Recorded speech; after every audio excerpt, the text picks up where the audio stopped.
Uh, Garrett, you haven't done this in a while. Roll recap. When and Morbin looks like they could be like Uh, stepbrothers.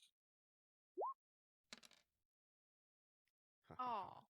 It's two. I Well, don't give a crap. I didn't update it. It's two. So Oh, hey guys, shit. we got the 2 Fuck, points it's that me. we guessed, you know? Why do people keep rolling themselves? Okay, have fun, Garrett. I wanted to eat food. Alright,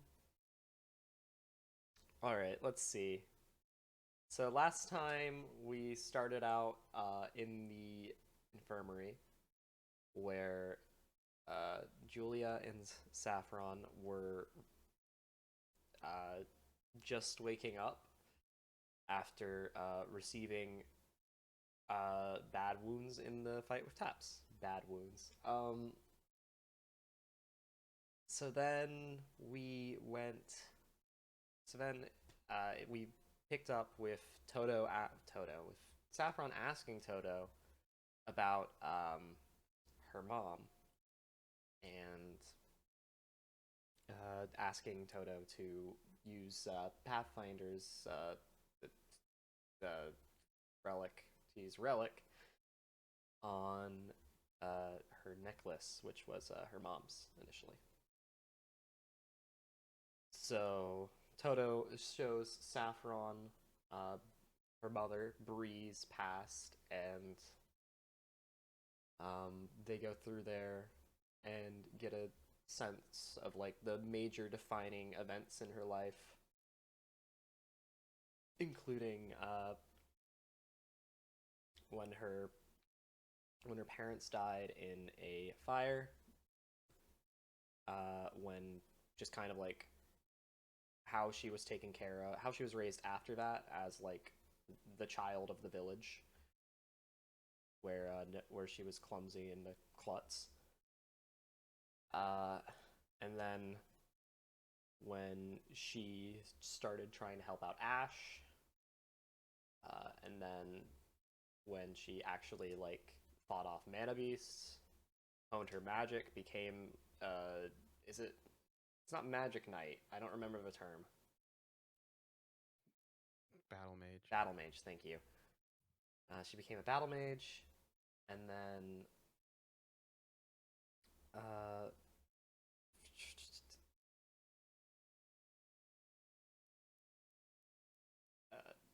yeah, and then they like became successful and tried to help people out until she got pregnant and then died during childbirth to giving birth to Saffron, and that is where it left off for that. Yeah, and then everyone else stormed into the room after that and was like, "What the fuck? Why are you crying? What is happening?" Um, and then Meek saw that Julia was all right and said, "Okay, good, fucker," and then ran off.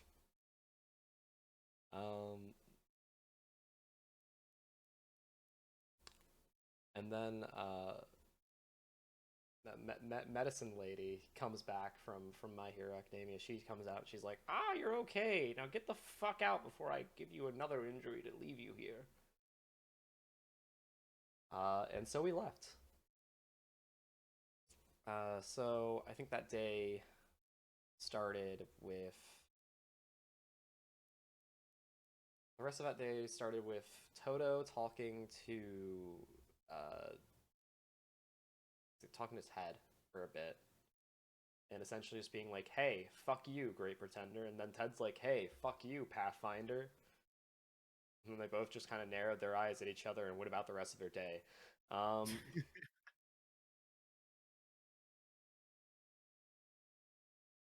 And the rest of Toto's day consisted of going to talk to Casper, but we'll get to that later. And then next was Quinn, I want to say, who went to go talk to Quartz. Who and Quinn was like, "I want advice because I don't want Toto talking to Casper." And then Quartz is just like, huh. Are you gonna go talk to Casper? Because you really shouldn't do that.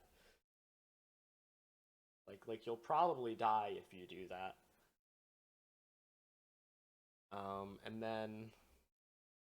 And Quinn's like, yeah, but like if I don't do something, then like Toto could get hurt and involved, and other people could get hurt and involved. And basically Quinn's like, I don't want anyone else involved. Meanwhile, Toto's is getting deeper and deeper involved. Then Julia went to talk to Meek after she stormed off, and they had a bit of a heart-to-heart, and she realized that she was being kind of fucking awful for like the past couple of weeks. And then they practiced for play after they had like after they made up a little bit.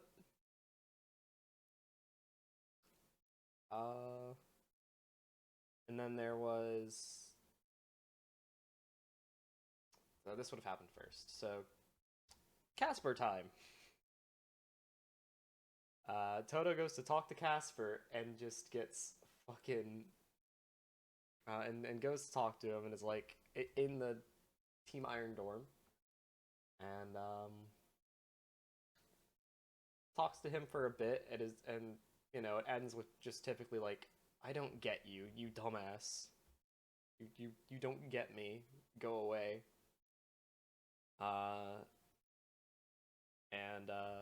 At first Toto's like, I think I'm making some progress, and then he walked outside of the meeting room where he saw Fee gagged and bound, and all of Toto's weapons had been taken away prior, and the rest of Team Iron just kind of beat the shit out of him.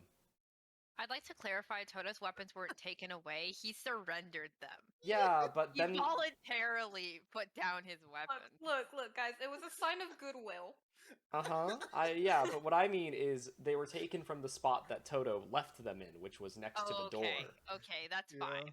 That's reasonable. That's what I meant when I said that. I just wanted to like emphasize how stupid Toto is. Okay, look, guys.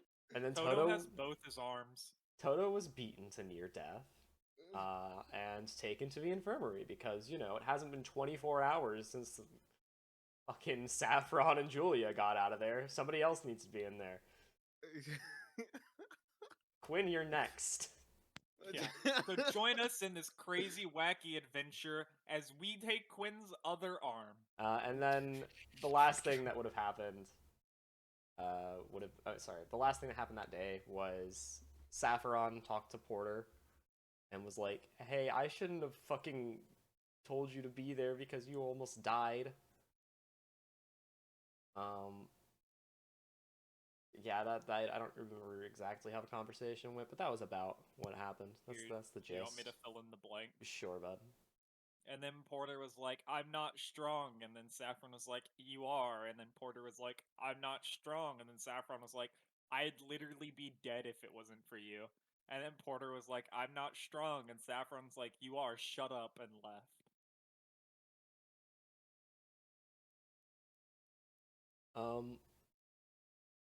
Yeah, that's pretty much that.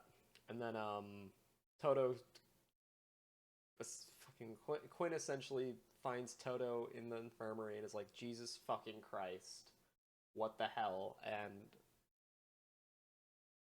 Julia, coming back from practice, sees them getting to the room and tries to go help Toto get to the room and figure out what the fuck happened to him. And then the next day, we were going to breakfast, and then Barkley's like, hey, they beat the shit out of Toto. Let's fuck him up. And that's where that's exactly where that went. That's where we ended. Am I wrong? Yeah, sure, that's enough paraphrasing. All right, so we're going to the camera simply opens up with Saffron, Julia, Quinn, Toto and Barkley probably at your guys' dorm room, sitting around the table. Barkley's probably pacing back and forth. Toto probably trying his best to be in a corner and just kind of not participate because Toto's still feeling kind of a little messed up for getting the crappy out of him. But there's clearly a bit of tension and confusion in the air as Barkley has called everyone here to help with the Casper problem. In particular, help Toto save Casper from whatever is wrong with him.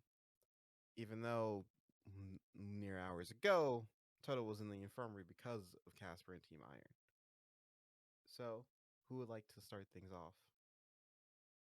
If anyone had anything to say, or is Barkley going to start talking first? Barkley's the one who brought us here, so I'm just kind of waiting for Barkley to talk. Yeah, I feel like Look, Barkley starting us off would be good. Okay. So after Barkley takes a few pacing, he stops for a moment, and then he'll sort of just look back at you guys. Look, I know the last thing we should be doing right now is helping the person that just did something that horrible to Toto, but it's what he wants, and I'd rather we do something as a team than Toto doing something stupid again.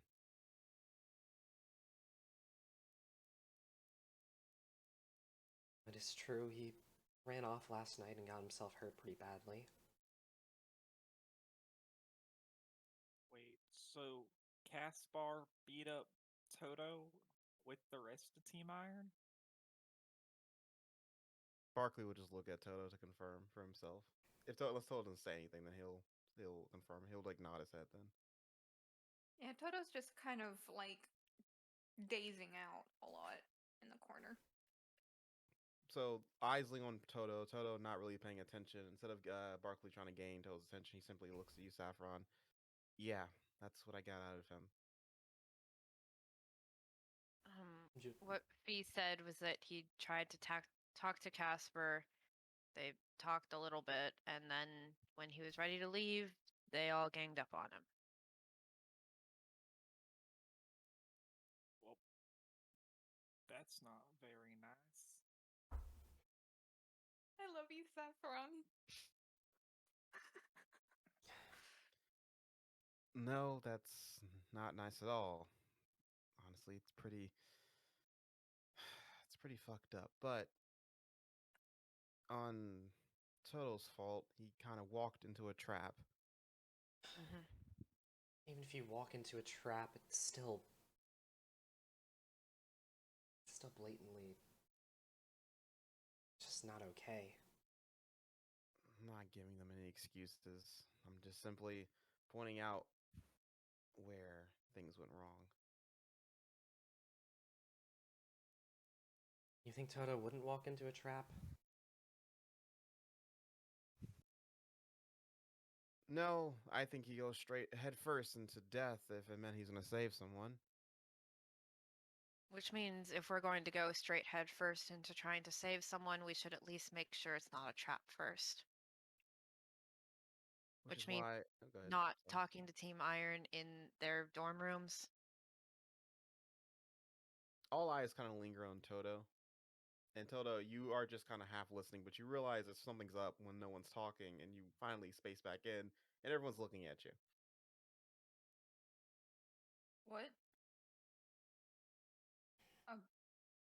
What? I'm sorry. I was trying to figure out if I just had a thing for sort of men pinning me up against a wall, or if I just have a Barkley kink. I'm kind of lost. Where are we at? Barkley just sort of like rubs the temple of his nose. Quinn's doing the same fucking thing. All right, two people broken. Reinforcing the idea that you're just a masochist. I'm a little confused still. I don't know if I'm just not following or anything, but what are we trying to help Caspar with?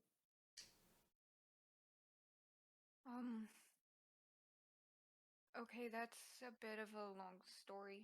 Toto's gonna get up, though, and,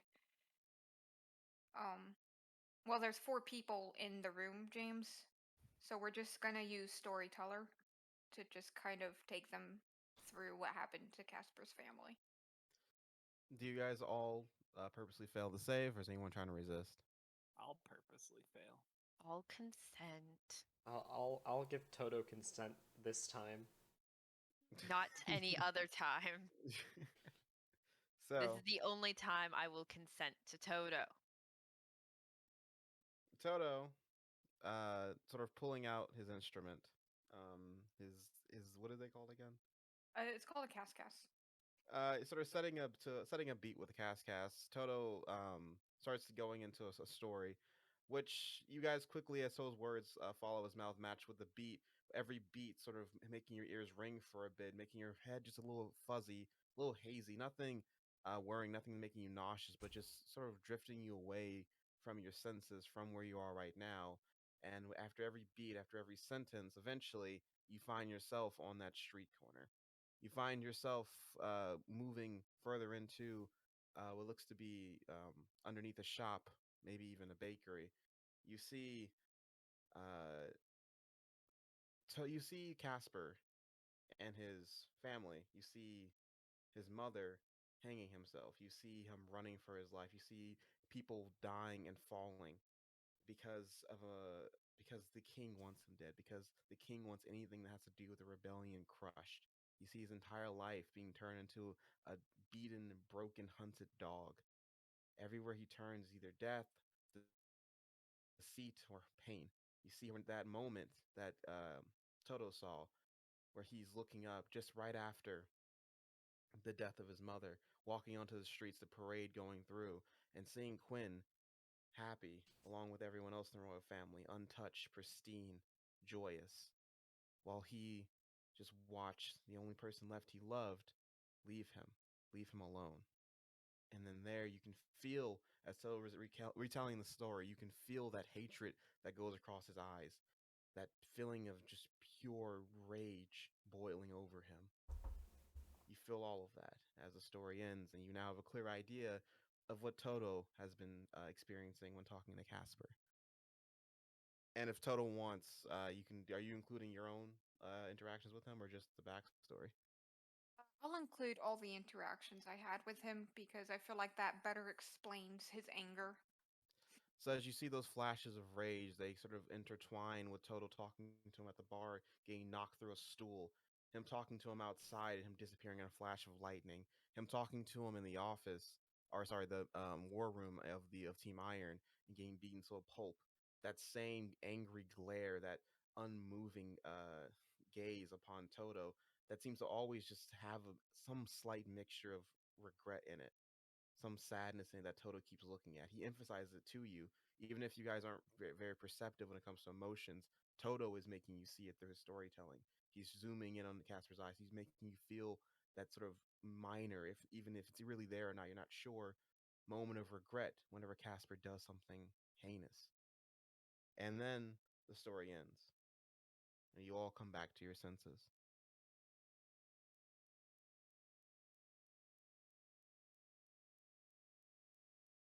Toto's just gonna kind of sit down on the couch. So that's why he hates Quinn that much. Have you ever tried talking to him, Quinn? Was my plan, and now I've gotten sidetracked by the fact that Toto's been beaten up. So, Don't make Quinn talk to Casper at this point. Casper is going to kill Quinn if we put them together.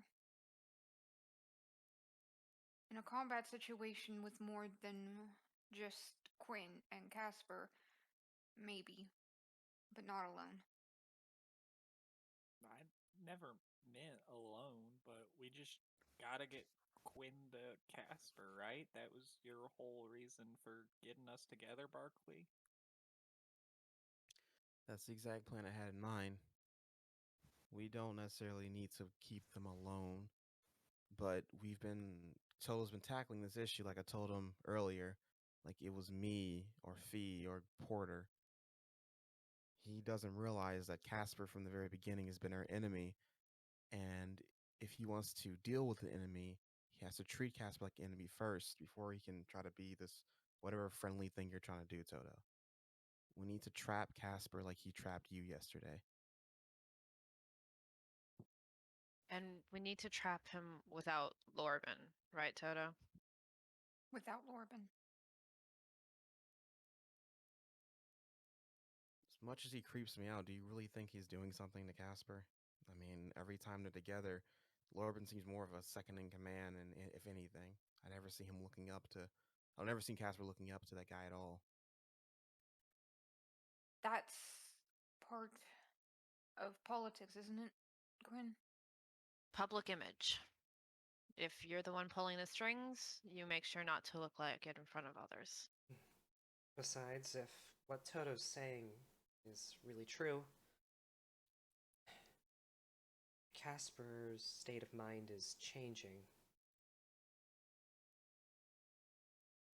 I wouldn't find it too shocking if he ended up putting more trust into Lorben and grew a liking towards his more underhanded tactics.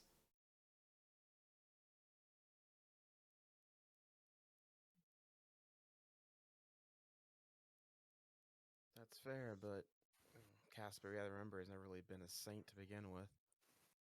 He's been through a lot, I'm not gonna lie, but what if what Toto just showed us was just in Toto's head? And the kid's already lost. He's not.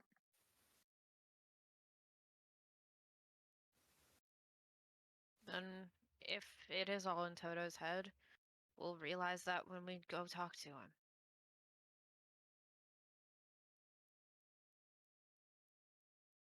So, what's the plan then? How are we gonna get y'all to Casper?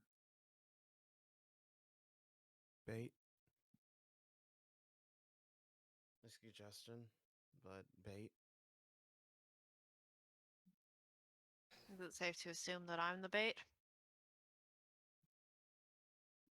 Part of it. Is that too obvious? You're the bait, and Toto's the lure.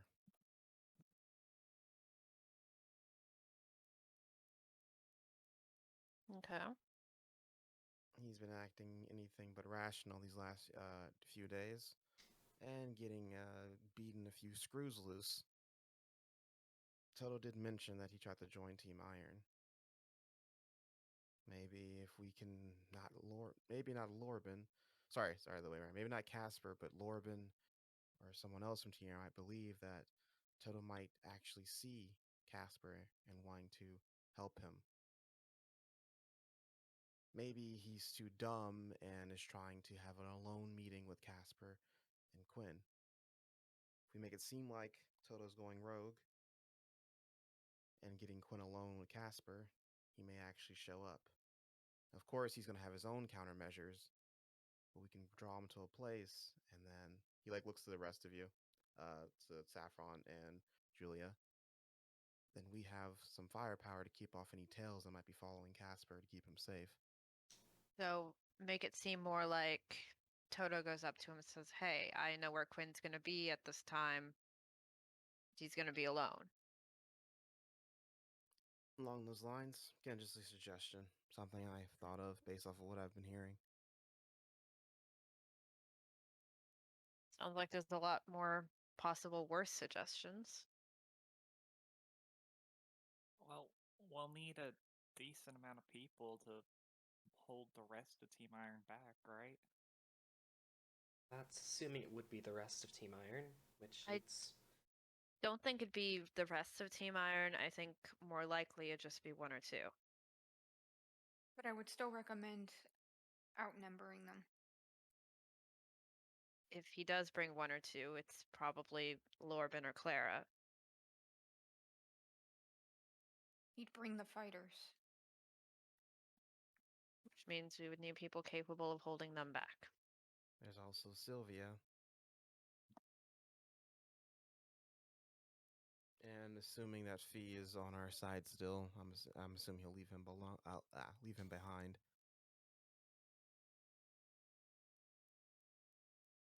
And then there's the rest of Team Iron. They're pretty strong individually. They've been keeping their skills under wraps, but you've seen he like gestures to Julia and Toto. You've seen how they are in combat class. Those are in there. They're not as good as Sylvia, but they can hold their own. That's true.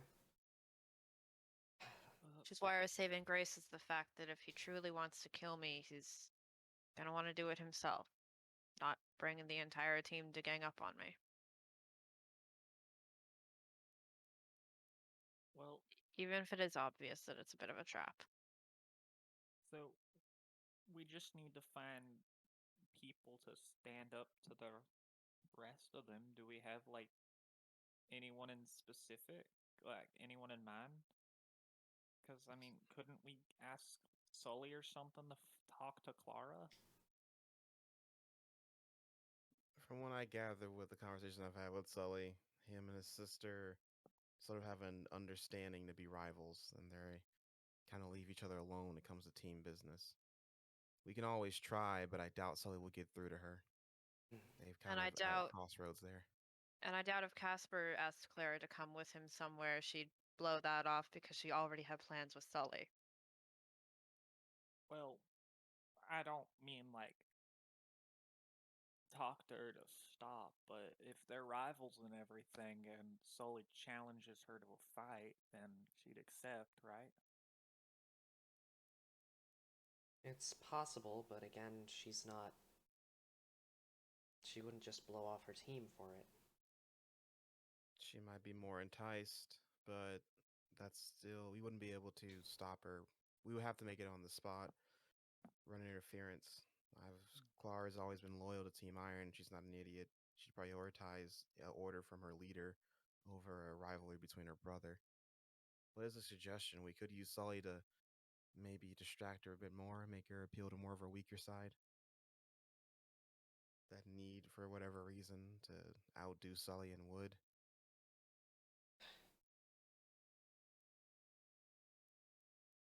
She has her reasons for that. We all should be careful who we're bringing into this too. Because from an outsider's viewpoint, and a viewpoint very easily turned and twisted, this can look like we're trying to do something bad to Casper. Maybe not killing her or anything, but a bunch of Team Wood skulking around the school and trying to separate Casper from his team. If this doesn't go right, and Team Iron figures it out, they can make our reputation even worse. It also put the rest of you in way worse of a mess than you already are. Which means we're only going to get one shot at this. It also means whoever we bring into this, they need to maybe to make sure we know that we're going to put their reputation at risk.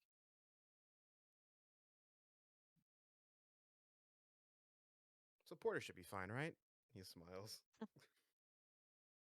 I mean, the only people here with a decent reputation are Julia and Saffron, so. That is true, Saffron. Out of all of us, you kind of are the only one people tolerate and actually like. Yeah, well,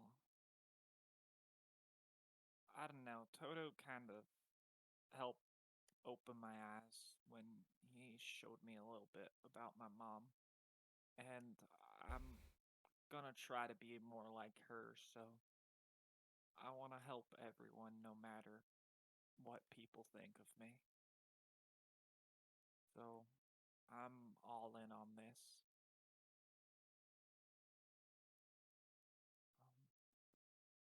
So you need us to run interference then, and find people to run interference? That is if we all agree with that plan, and I do mean everyone. And he sort of lingers his gaze at you, Toto. That's true. This would be a rather worthless plan if we didn't get the people who have the most important job in it, I suppose, to agree with it.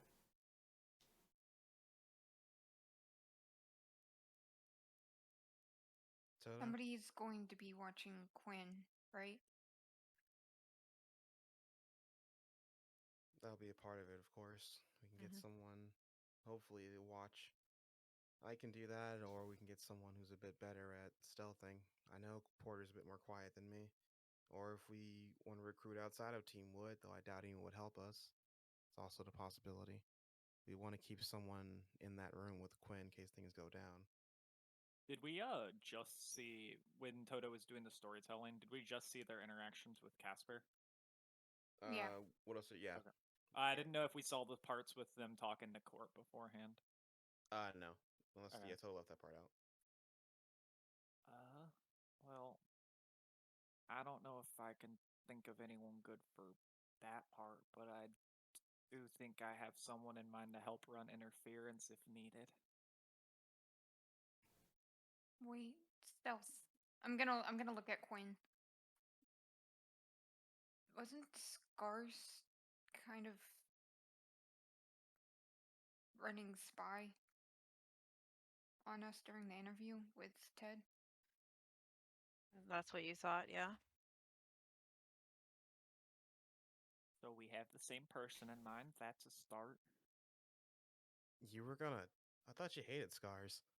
Well, I do hate Scars, but if running interference means fighting a bunch of people to not let him get through, you really think Scars wouldn't help? That's true, but if we put him on bodyguard, he might get bored and walk off. That's why I don't think he's a great bodyguard. Well, not But he bodyguard can- for Quinn. But he can run Interference, I agree with you. And quite honestly, that would put Team Glass. That would put Team Glass kind of on the line too.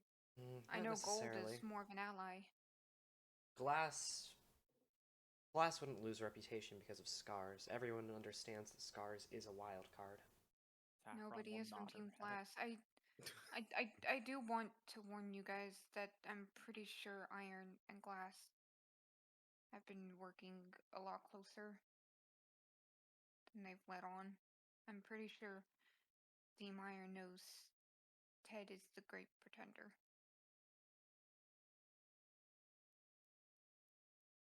It's not exactly that hard to piece something like that together, if we were able to do But it.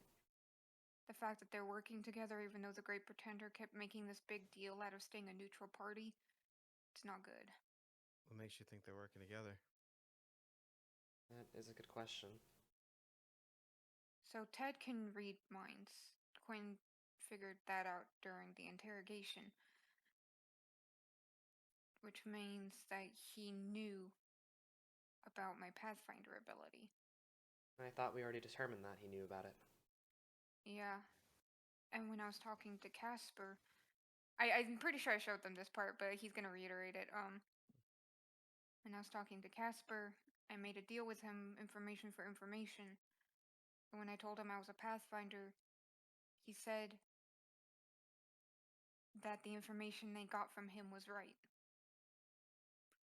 They didn't specify, but when I called him out on it, it was very clear we both knew who he had been referring to.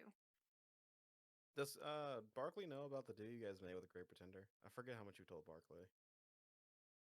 Or is that just between you two? I don't know if we actually told Barkley that. I don't think we told him.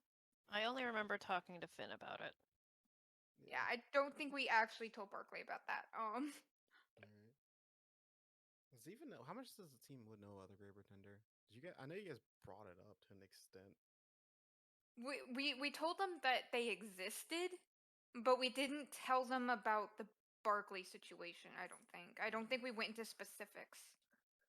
Well, I guess if this Great Pretender doesn't have any track record of helping anyone else out, then I guess I'll say that's proof enough.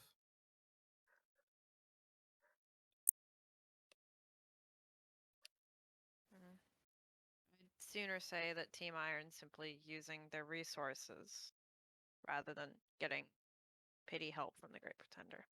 Besides, if he was truly neutral, I believe that providing somebody with information that would change how the game is played, that is a rather neutral act, I believe. Well, not neutral, but chaotic. I guess so. When Ted and I talked after you, Saffron, please, for the love of everything that is holy, do not ever put me with Ted again. He and I had a very interesting hypothetical. I'm gonna put that in quotation marks. Hypothetical conversation.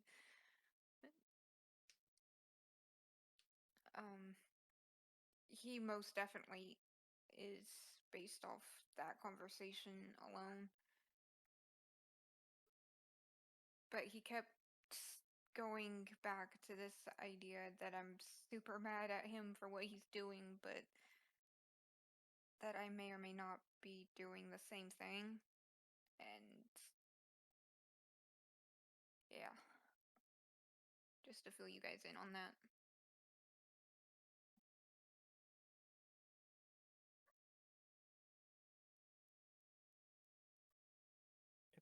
It's okay. I'm sorry. It won't happen again.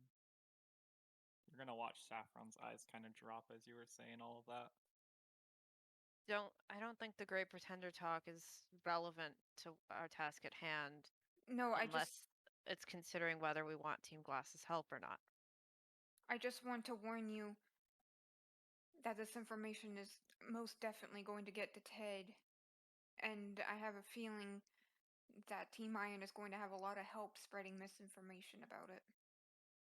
You assume that they're working together. We don't have any proof of that. What we have proof of is that the Great Pretender will offer you help in exchange for help of his own. And how do we have proof of that? The trial and talking to Finn. The what? Barkley. Quinn has a moment of realization. Toto, you didn't tell him about that? I look, it was kind of it was not an impressive move, and I didn't want him to feel like we were Barkley, we kind of failed the trial. You failed the...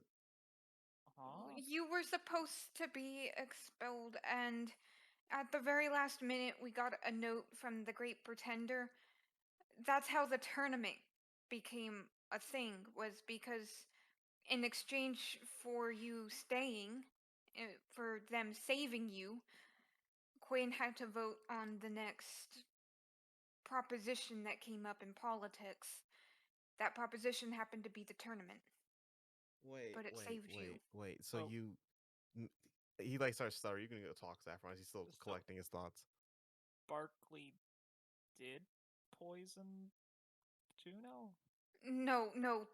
We're pretty sure that the Great Pretender made Fred poison Chris's plate, causing the trial in the first place, which is why I still don't really trust them. But we kind of failed the trial and had to make a deal with the Great Pretender You to free made Barkley. a deal to... He looks to you, Saffron. I know my word doesn't mean anything to you, but I did not poison Juno or Chris. That wasn't me at all. But he looks back to you, Toto. You did what? Why would you make a deal with someone you had no idea about, that knew that much about you, and who barely framed me?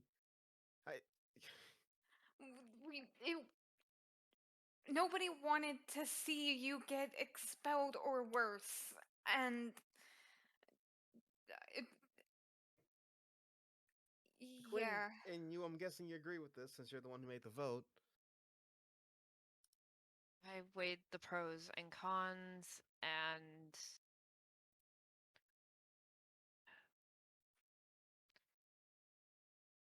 I don't think if I went back, I would have changed my decision. You know, it could have been a lot more dangerous than him hosting a tournament, right? Yeah. And that was worth... You don't even know if he actually did anything. For all you know, people just had to change a heart the last second. Yeah. No. It was fairly obvious that he started something.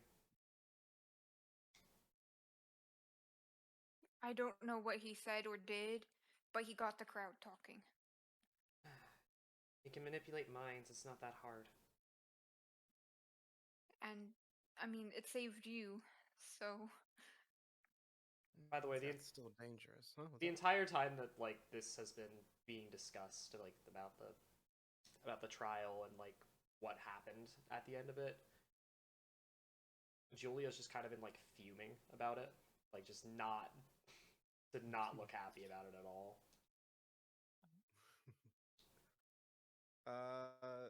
You're being obvious about it too. Yeah. Well, that still doesn't change anything. That was a big risk, and I honestly didn't deserve it. But whatever. What's done is done, and that makes the Great Pretender a lot scary because Quinn's not the only one here who has a strong will and can resist charm. I'm pretty sure a lot of us here can do that. Outside of course, a few. And he like lingers to Toto after hearing that. Look, it was a slip up, but ever since I've been trying not to think that much around Ted, Whatever. It also keeps in mind that it may be more than just magic. Magic is fickle, and if you just openly charm everyone you talk to, you'll quickly make enemies. Yet, if we're assuming it's Ted, he like looks. Unless Saffron's been lying to us, Saffron didn't even have any idea about this. It's more likely he's just a lot smarter than we're giving him credit for.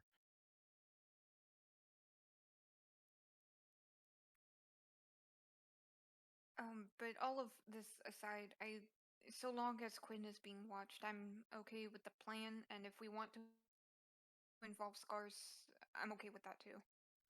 Well, if we're involving Sully, don't we still hit Scars if we want? Yeah. I think getting scars isn't the issue. It was more of how useful will scars be. As somebody running interference, I think it's a good option. I would rather not put everyone from Team Wood out there. Exactly. Of course not. I'm not So- exactly the stealthiest, but I kind of do want to be as close to Quinn as I can get in case things go wrong. So you're gonna protect Quinn then? I thought you were getting Casper. I will be, but if you guys are going to be alone, it'll be easy for me to just silently stick around. And Okay. the best bet to be in the room with me is probably Porter, right? Well, the more people hiding in there, The more likely we are to be found out. but it's on you. It's your guys' plan. Well, it's all of our plans together. So I say limit it to one. If Toto thinks he can keep you alive, he is our healer. He's the best at Beastmaster healing. Porter can quickly try to dispose of Casper, but if you do take a hit, you won't be able to do much. Well, couldn't Porter just kind of grab Casper and bring him to Quinn? Then I think I'd rather have Toto in there. I could talk to Finn and potentially resolve the issue of me taking a hit, but Do we still have the invisibility cloaks? I feel like Toto wants to see this through. They stopped working. Damn. They had permanent charges, not rechargeable ones. Damn, that would have been so useful! And Toto Because and I have Sully was shitty using it like stealth. candy. I have shitty stealth. I need something like that. I know that Sully still has that mask, but I don't think that's gonna exactly help much with stealth. That doesn't Who are make you? you. I don't know who you are. Who but... are you? You are a mysterious figure in this room. In fact, this makes you stand out more. I don't recognize you. I'll talk to Finn and see if I can get you hooked up with something, Toto. Thanks. Saffron, your plan, you meant it as Porter being a bodyguard, you mean just having Porter run in and grab Casper and run to us? Yeah, that one. I mean, it's not like anyone on Team Iron could catch up to him. We do have to realize, though, if we do that, then we're dropping semantics, and at that point, we are actually kidnapping Casper. Mm-hmm. Not saying Porter can't do it. I don't think anyone's faster than Porter in the school. Well, we could have a signal going and he could collect you guys to come to the room. It would still take you a bit to get there, but he could run messenger like he did with Taps. Yeah, but my big gripe is if we force Casper in there, then we are just dropping all of these pretenses and just having a straight team war between wood and iron. He's I'm right. not sure that's happened in Think- school before, but we're openly being hostile toward them. I think what Toto was meaning is that if things start to go wrong and he and I start to not win the fight, Porter can run and get people. That's fair. I'm just bringing up Saffron's suggestion. I don't want to gang up on Casper, image or not. Yeah, I don't want something like what happened in the dorms to happen again. It would be, and he's sort of like, you see, Barkley get a little tense. Would be a little poetic justice, but I understand. I would like to consider us to be above them in that regard, Barkley. He takes a deep breath. I know.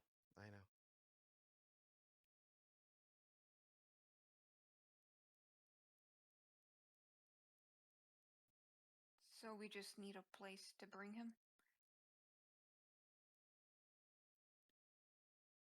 Well, Unless and you have time. a better suggestion, I normally spend time in the music room, so it would make sense for that to be where you tell him to go. But all those poor instruments will get destroyed if something goes wrong. I think no matter where we're going, we're destroying school property. True. I Then guess the music room makes the most sense then for for Quinn. and then unless logistically there's a better choice,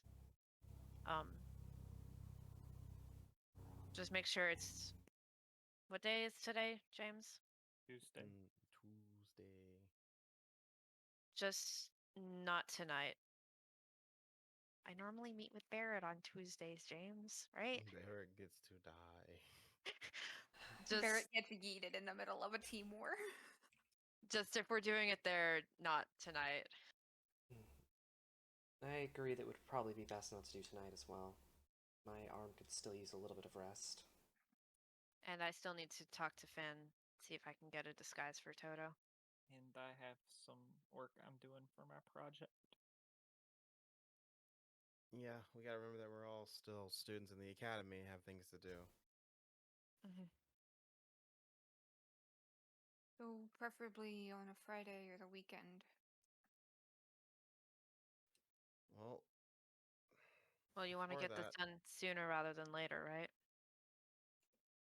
Preferably. before we do Before all things that, get is everyone in worse. agreement with the plan? We haven't really settled on that. And he looks at you, Saffron. I know you had a different alternative. Wait, what alternative? He's basically bringing up you had different plans. Are you okay with this one? Because you brought up the Porter part. Are you okay with the one we currently Yeah, have? I'm just throwing out ideas.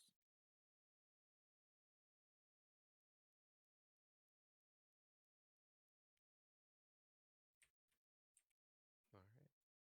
And then he looks at the rest of you. Is everyone else in agreement? I'm okay with it. Seems as good a plan as any. Everyone else is ready, is going to go along with it. All right. Then I guess we at the end of the week then. At the end of the week. And Saffron, Yeah. when you go talk, you might want to hold back on talking to Team Iron for now.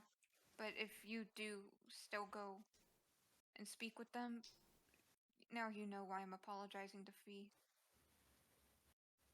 Well, I'm still gonna go talk to them. I already made plans with court and everything for it. But I can pass your message on. Right. Just be careful. And I'm not speaking to anyone in specific in particular when I say this, just Don't any of you run off and do something stupid with Team Iron by yourself.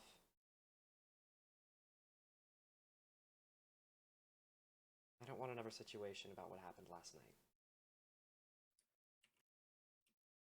Yes. Yes, ma'am, team leader.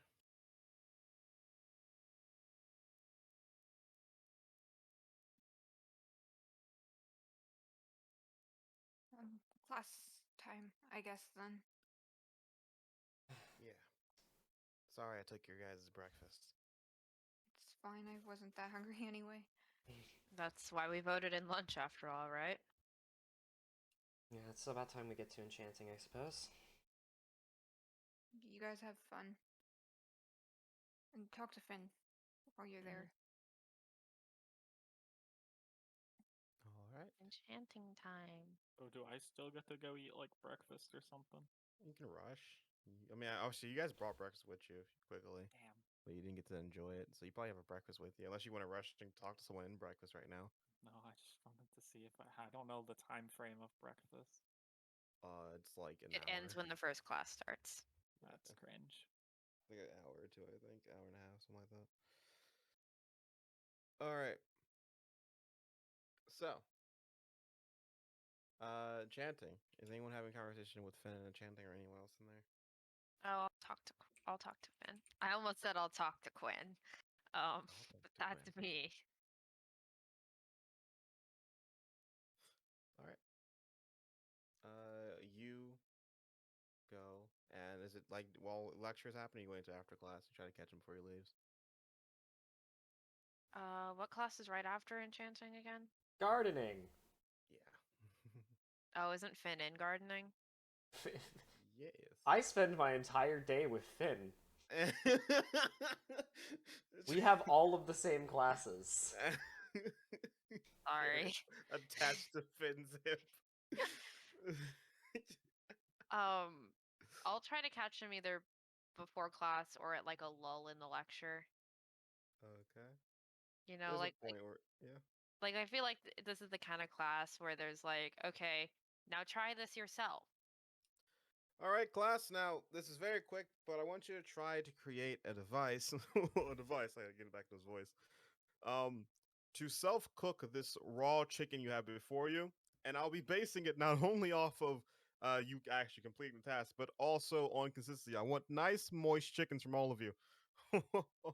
Oh, this is gonna be my lunch, so don't disappoint me. Hey, And Rufus. as you all sit there with raw chickens, and he's giving you projects to use enchanting and or runes to cook the chicken. You cannot just cook it normally. You cannot just cast fire. You need to actually warm the chicken to cookness. You see, Quinn's essentially trying to Frankenstein the chicken. All right, James. It's time for the slap cooking method.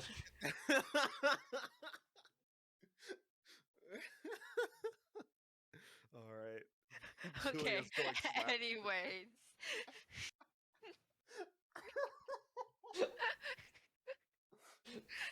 All right. Sorry, you gave us too good of an assignment. Okay. So, as you sort of move, because you don't normally sit next to Finn, you sort of see Meek lazily listening to Finn as he's creating. He's basically creating for her because he's already finished his. He got like a metal plate, and he just made it really really warm. It was very quick for Finn. It's an easy assignment for him. He just made a hot plate. He made a like hot a plate. normal person.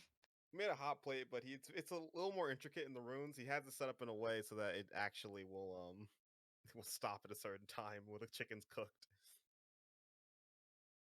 And it rotates itself. It like slowly moves. Rotisserie. Yeah, I was gonna say he's like created rune rotisserie. He's created rune rotisserie, and then with Meek, he sort of is like messing around with this one because he doesn't really care if Meek gets a high score in this. So he's like trying to create heat by Meek rapidly strumming like what looks to be a makeshift guitar. Yeah, okay. This is what you can walk up to him on. I see Julia and Meek are having similar tactics. So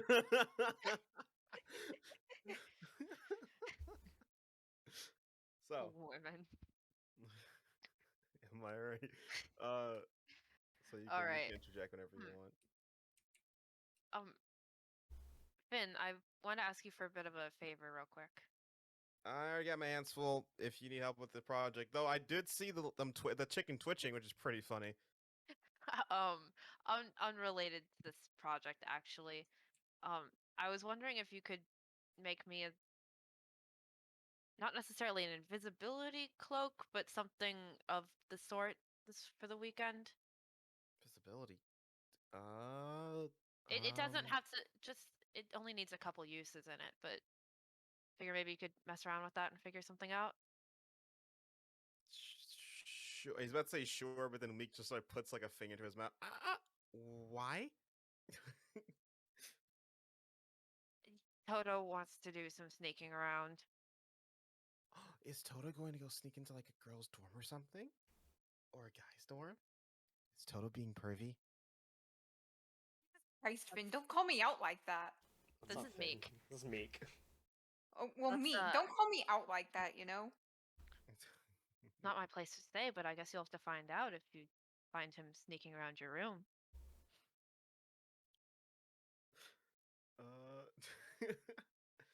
How long has it been since the ruling, by the way? It's been like, what, a few weeks?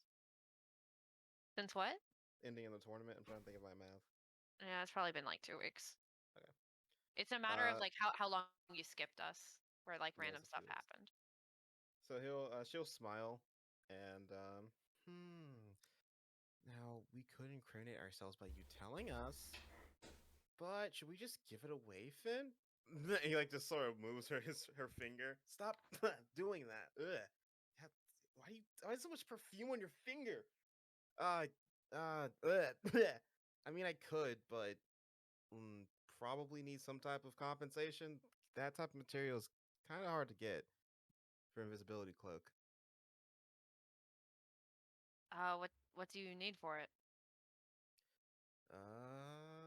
He sort of thinks about it for a minute. And what do I need?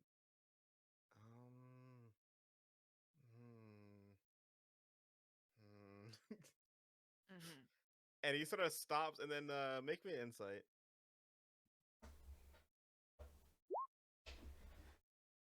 You clearly tell he wants to say something, but he's stopping himself. No, I already have some of those. And Meek just sort of just grinning wildly.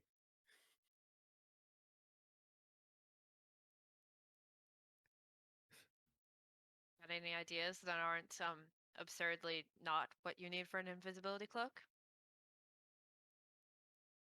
Finn, you gonna keep playing around the bushes, or you gonna be a man? Just say it. Shut up, Meek.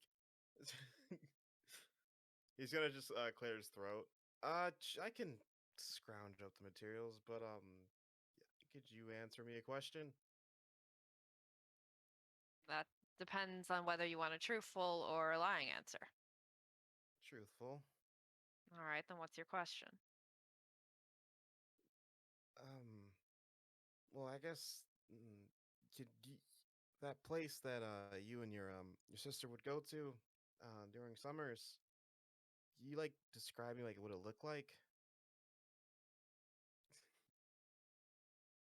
It's this place that you know love to go to and look at all the crazy animals. It was a place that was in Guild Davis.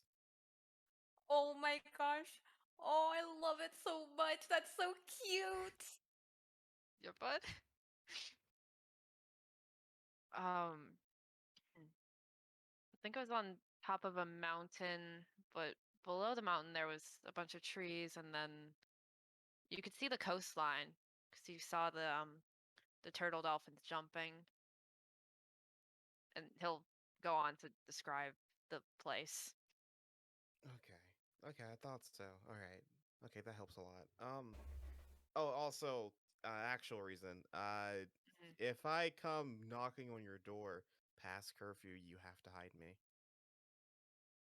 You have to knock loud enough that the door shakes and I notice. Oh crap! I forget. Can you confirm that? He like looks over. Julia. I can give you an alibi. You see, yes. Julia's just rapidly slapping it. No. Julia, do There's you rune. stop? There's enchantments involved, probably. Do you stop slapping when Julia, you Yeah. is it turn just like an to look enchantment at that's him? just auto attacking a chicken with like a bowl, like flat side of a blade? That's the best thing I've ever seen in my life. There's a dome of just like little pieces of metal that's just vibrating violently to slap the chicken.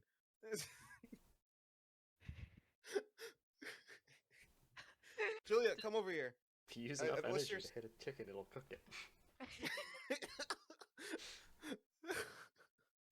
Unless you're done with whatever's happening over there.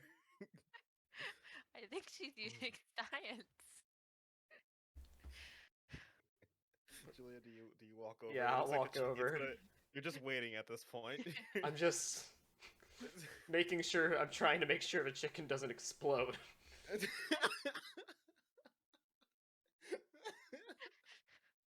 I have to make sure it keeps its integrity. You're welcome. I'm assuming you guys are part of the team. Quinn's asking for a favor. Can you promise me in exchange for this cloak you're looking for, that if I come knocking on your door in the middle of the night, you hide me? No questions asked. Well, I can say that we can hide you from other students. I believe the faculty is immune to the rule of entering into our rooms without our permission. Okay. But what if I say that I'm good at hiding? Would the faculty be included in this? I'm giving That's you to a whole your invisibility discretion. cloak. I think what asking Julia's for a saying is that place. we're not physically capable of hiding you from the faculty. Yeah, but you're physically capable of opening the door and giving me access. Do we want to harbor a criminal, though? I'm not a criminal. Yet. I don't know, Finn. I mean, based off. Okay, I'm not a criminal at the current moment. As I said, yet. I don't see a reason why we couldn't. Great. And then he like so please stick his hand out to shake. Am I making this deal now? Whoever wants to shake. Sure. Oh, Whatever. yeah. So one of us will shake. Deal from leader to leader. He'll just shake on that. When do you need the cloak by again? Look at Quinn. He was the one that requested it. Friday morning. Okay. Make the whole whatever, the whole smoke machine you want me to build, that's gonna be postponed. Meek just starts pouting and looks at Quinn with a glare. Wait, James, when's the play? Was that what the smoke machine was for? No. The play has equipment. That's Okay. already that's a separate task Finn's already been working on. You have no idea what the smoke machine is for. Okay. So, with that. All right, let's continue on then. Enough chitter chatter. And just to conclude this, Continue slapping. yeah, the slapping continues. Always be slapping. And then eventually you'll see Meek just start violently strumming. And then it's like sitting out a wave of heat. It's making her fingers uncomfortable. She starts sweating a bit, and everyone around her starts getting uncomfortable, like a lot of uncomfortable heat. But the chicken's cooking. It's not very efficient or very self-contained, but it's working. It's cooking the neighboring chickens actually too. Yeah. So like they're getting some extra help. Like most of Meek's assignment, because it's just Finn helping her for the most part. They're mainly Finn's. What if I tried something funny moment? Like it works. But I mean it works. So rotisserie chicken gets first place. Second place is actually going to be Lorbin's chicken. Fuck Lorben. Look, he tried. He used another normal fucking method. Hey, Quinn knows lightning. Okay? Lightning conducts heat. I just run voltage through my chicken until it was cooked. Wait, I could also do like I could sous vide the chicken because I have water too now. Lorbin just sort of stuck a metal rod through the chicken, and it started just sort of sit there and started cooking from the inside out.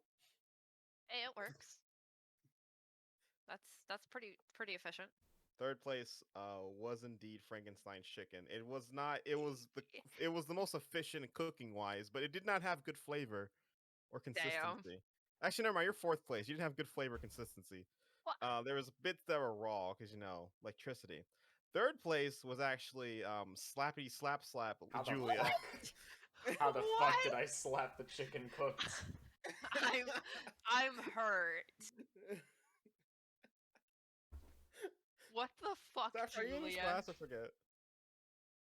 Who? Are you in this class, Saffron? No. Okay, I was making sure. So yeah, then everyone else they got the chicken cooked, but it wasn't nearly as creative, consistent. Or the reason why you won, a lot of your points, a lot of your points, Julia, was that you were kind of the slowest one, and it was inconsistent a little bit, but it was was it tender? Well, yeah, of course it was You tender. really beat that meat.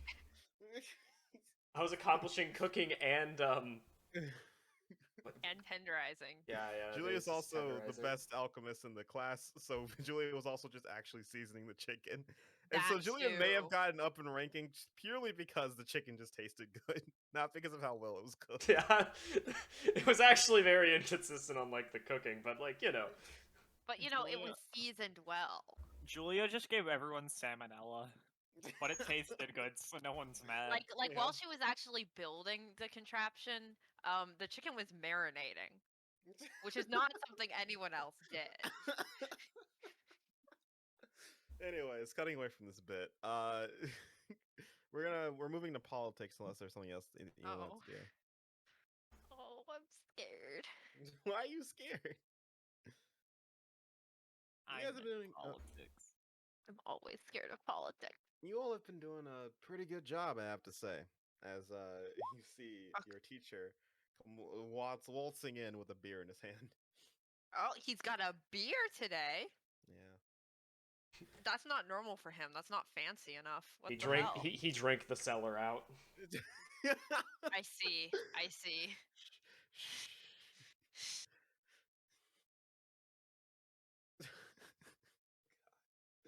All right. What's with the beer, Teach? That's not a bottle of wine. I may or may have not have cleared out my supply for now. So, while I procure more supplies from the headmaster, he cut you off, didn't he? Shush, Meek. Not right now. Anyways, what I came here to say, that you all have done a great job outside of Meek now. Meek's now on the bad list. And I appreciate your hard work in this class. And he simply just smiles. Do you get uncomfy from that statement? This is uncomfy. Why is he complimenting us? Now, I know what you're thinking. Leanne, what's the catch? You're walking in with a beer of all things, and you're complimenting your students. Well, I assure you, there is no catch. I am proud of the things you do.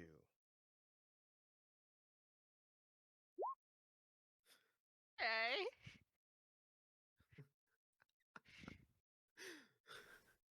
Now, my wonderful, wonderful students today, let's get into the lesson. It's called Kissing Lying? Someone's Ass. Oh, So- yeah, okay. I was gonna say lying. He sort of breaks down just more details. You've covered this before, but he's giving you a bit of a more professional way of how to take anyone you don't know and how to just become a complete kiss up to them, if the need arises. Quinn has witnessed this a lot with his father. And at the end of this lesson, all right. So before we end the class, student council. Is there anything going on with that? Any proposals? Will stand up. Oh, our quiet little country bumpkin. So, real quick before I propose what I want to propose, the school rules, are we allowed to change them with votes? Certain rules, not all of them. Okay, well, I would like to propose, everyone's familiar with the rule that, you need a student's permission to kind of go inside of their living quarters? Or, like, you know what I mean, like, you can't enter someone's living quarters that's not their own without permission. I would like to propose that we also have a rule that's you can't enter the team rooms without permission from a member of the quarters.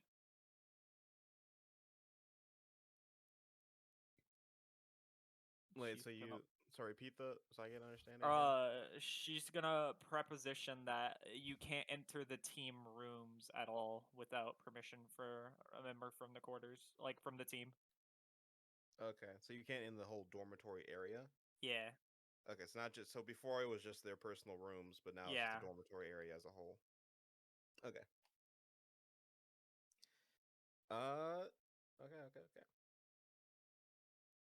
Okay. So let me think about the points right now. So right now, I think most team members goes to Iron right now, correct? It should be, Yes. yeah. Yeah. Iron gets that. They also have Heroes Corner still, so they're sitting at 4 points. Team being number one, that's still gold, so they're at 2 points. And fan favorite currently is Team Glass, so they're also at 2 points.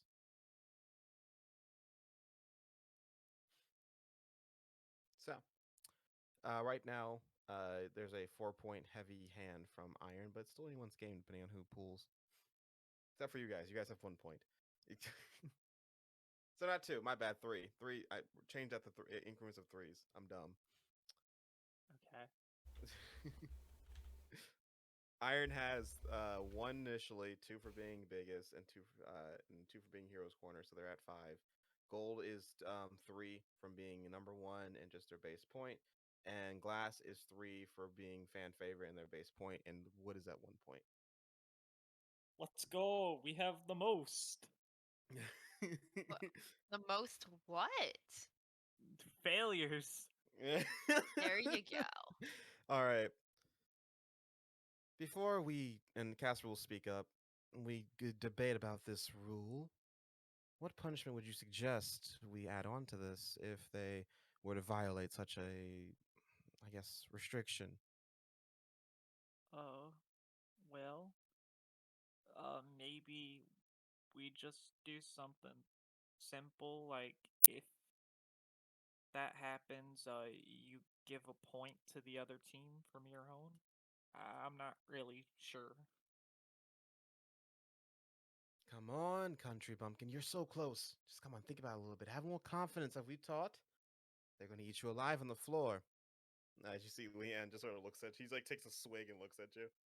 Um, if you're caught, entering a living's quarter without permission, um, you lose 1 point from your team and the other team gets it. Great. Now that was what I was looking for. Anyways, any more questions for our dear scared out of her pants Saffron? People looking. You guys realize a lot of people are just confused. Like there's a quarter of confusion of like Saffron speaking, another quarter of who the hell is Saffron, and then the rest is just like, oh, poor Saffron is what's happening right now. Proud That's of the her. feel from the class. Um, they're sort of just murmuring, but for the most part, there's no more questions for you. Actually, Ted will ask. Just to clarify, as we know, we are a team of loopholes. Is this permission a one time and then you never have to ask again? Or are we going to put a reset on that permission? A reset once you leave the living quarter or like the dorm. You need to get permission again. All right. And Now is we it got the. just permission from one member of the team or more? Uh, just one, I think.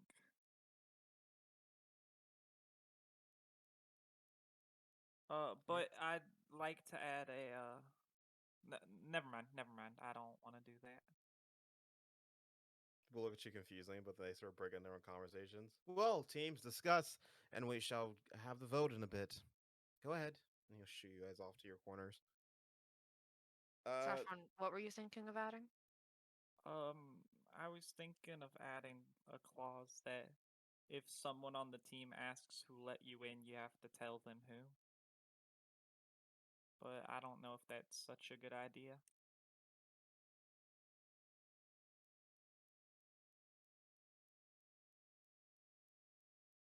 It is covered under the rules of human decency, but I don't believe having a rule where someone is forced to be honest like that is always beneficial. And Saffron will actually lean in close to you, Quinn. Oh wait, you can't. Fuck. You can mouth things to him. Yes, that's what I was about. Saffron will Yeah. proceed to mouth this is to stop Toto from wandering off on their own. And you're doing a fine job of it for Saffron. Oh, Toto's been yes, barred I from have all approval. Toto's been barred from all the teams. Toto needs consent to enter. Toto has Toto to start doesn't know the respecting me- consent because he Yeah. doesn't do that. Toto now has to learn the definition of consent because he's never known it. Okay. Anyways. Oh, that's why he just touches whoever he wants. And you think that you still think Huh. that Ted was lying? Okay, I just want the audience to know that I am trying my hardest not to laugh because it fucking hurts to laugh right now. Aww. Does it hurt to cry? Let's find out. Let's Find go. out Don't make in a me few cry. Don't minutes. make me cry. It's gonna hurt worse than laughing. But yeah, that was great. Is Lorben in politics? Yes. Lorben pulls out a gun and shoots Saffron at the end. Quinn reproposes it since the previous person is now incapacitated. All right, so you guys come together. Something you guys know, something you know is Saffron and Quinn, because you guys just like to. You've learned at this point to keep an eye on the other teams, see what they're doing. You notice that when it comes to Team Iron, usually they're all together and they're all literally hovered around Casper and Lorben as they're talking and giving and just sort of discussing things with the team. But this time, it's only Lorben that's talking with the team. Casper's off on his own, simply just writing in a journal of his.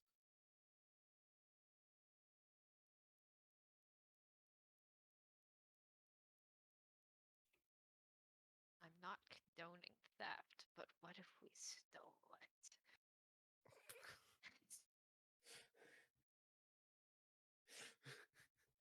All right. So, with that thought through Quinn's head, we all come back together. And Just the so you know, votes. if Ted was reading my mind, that's what he's thinking about. Okay, does Team Wood vote yay or nay to this? I'm gonna let Saffron voice our vote. Saffron will vote yay. All right, 1 point toward approval. Team Gold with 3 points votes no. What? Team They want to see Toto sneak in? Team Iron with 5 votes yes. And I think we can deadlock this, can't we? Yep. Who's in Team Glass for politics? Ted? It Sorry, that's the only person. Actually, yeah, keep going, I care Rebel. about Quartz. Keep going, Rebel. Sorry, he's the only person that talks. Scars, Ted, I think one of the twins. Can I shoot a look at Ted? Wait, what kind of look? Is it like the baby eyes please, or is it glare like, you better? Like a you better kind of pout.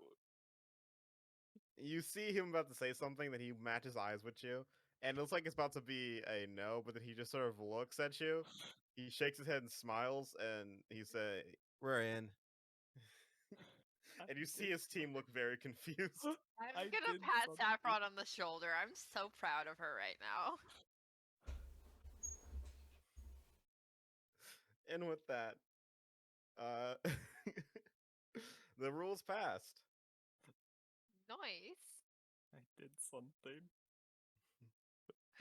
The anti-Toto rule's been passed. Hey! The anti-Toto act's been passed.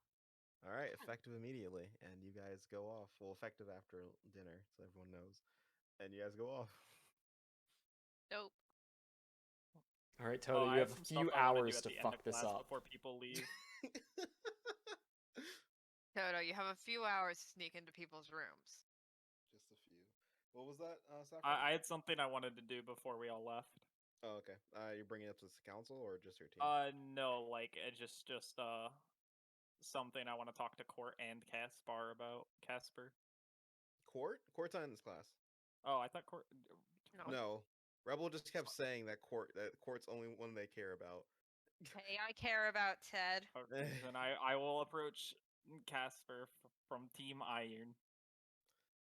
When you get close, you see there people are lingering behind. You do see that Lorben, he doesn't like interfere, but Lorben and Clara, they immediately pull away from whoever they're talking to at the moment after class, and they kind of just linger. They keep their gaze on you. And Clara, who always keeps her weapons on her, she actually has her hand on her blade. Do I notice that Saffron's trying to go talk to Casper? Are you being obvious about Saffron? Yeah. Yes. I'm gonna try to stop her. Okay. We'll say when you see this Saffron, before you get close enough to actually say a word, you feel a hand on your shoulder. Is it Quinn? Mm-hmm. Yes. Okay, No, it's. I'm gonna No. keep going. I don't care what Quinn's gonna say. Do you try to forcefully stop Saffron, or do you just let it happen? Like, tighten my grip, like, Barkley said not to talk to him. This Does that is for stop you? my school project. I will Okay. literally turn around and say that to Quinn. I believe Saffron wouldn't lie to me about that. I'm not Do rolling you it. want to do an That's insight? Do fine. it, coward. I believe you. Yeah. I literally have plans with Court to do this today. Yeah. It's not my fault Toto got Listen. beat up yesterday. I just wanted to make sure that's what this was about. Right? Do And you leave me alone? go ahead. And All right. Quinn will start kind of walking away, but like keep an eye on you. What? Go ahead. You start. I have a question for you, Casper. And Well, I guess for all of you, if that's okay. I'll acknowledge Lorben and Clara. Her hand's still on her blade, but she'll kind of fully face you now. And the rest of Team Iron, they start talking amongst themselves, and a few team members from Team Gold. They kind of split off too. Almost like Lorben sort of looks back at them, and that causes them to split off and sort of join in as well. And what do we owe the pleasure of the sweetest girl in the school? Well, I'm working on my history final, and I'm trying to find out why everyone decided to come to this school. So would it be okay if sometime soon I came over to the Team Iron dorm to get statements from y'all? Court would be joining me too, so it's not just me. I know the new rule isn't in place yet, but I want to go ahead and try to uphold it. Very admirable from you, Saffron.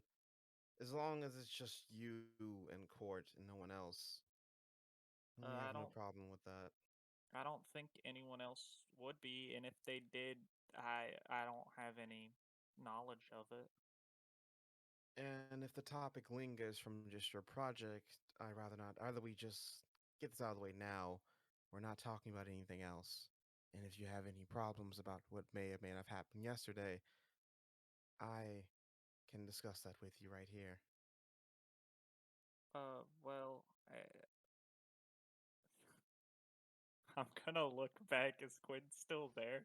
Quinn's still there. Wait, Quinn can't see me if they're not looking at them. They can't see your lips. They can't see what you're talking about. Yeah, I can't tell what y'all are talking about. I'm just keeping an eye to make sure Okay. Then yeah, I'll talk to them about this right here and now. Okay. Well, I understand that y'all had a reason to do what you did. I'm just, I guess, a little disappointed that y'all did that to Toto. I understand Toto's. He'll cut you off. It was my fault. Don't bring the other ones into this. I got rash, I got emotional, and I told them to attack Toto, and I wasn't thinking. They thought that Toto was an actual threat, and I know by this point to just believe me. It was my fault. I do deeply apologize for that. You Okay, know, well, because you saw the Pathfinder, you know he's lying. You don't even have to roll. That he's okay. lying about the events. He's not trying to make himself seem better. He's actually sounds a lot worse for him. He just sicked his dogs on Toto, but he's making it seem like he played them for fools. Who said this? Casper. Oh, Yeah, I thought I this was. thought I thought. Lauren Yeah, was saying same. that. No, I knew this Yeah. was Casper. Well, that's why I Well, asked. I'm just I'm not saying like Toto didn't deserve it, because honestly, Toto did. That's why I'm passing this rule. I thought I would have y'all's vote with it. I just Well, sorry. Go ahead. I just wanted you all to know that if that happens to somebody else, if I find out that Team Iron bullied someone else into what seemed like near unconsciousness, you will have to answer to me. I wasn't. Wilburn will speak up, and I fully understand your worry, but everything we did was within fair warning, mind you. It was a crazy thing that Caspar did, forcing us to attack Toto like that. But after we got the full story, it seems like Toto wasn't really minding his own business. You have to understand that Casper's been a nervous wreck for a while since he's been talking to Toto. We thought maybe he was stalking him or trying to force something out of him, and we may have gotten a little bit defensive of our poor leader. But your warnings heard loud and clear, Saffron. We wouldn't cross you unless we had good reason to.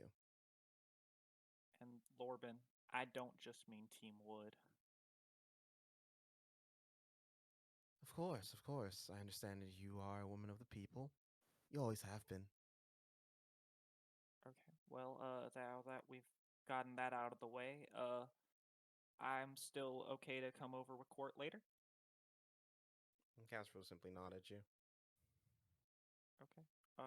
If at all possible, please make sure your whole team's there. I'd rather get all of the statements at once.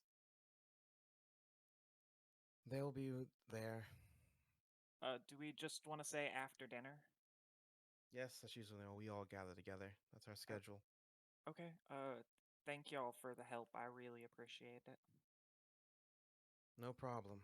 Casper will just simply get up and actually he'll move to the door too with the rest of his team. I'll walk, I guess, towards. There's only one exit in this room. There's two. It's Oh. it's a picture a lecture hall. It's a lecture hall. Okay, I'll They walk walk to the into other the one exit. closer to Quinn or the other one. They're walking away from. They're going to the one opposite of Quinn. I see. Good idea. I'll go to the one with Quinn just to not steal their spot.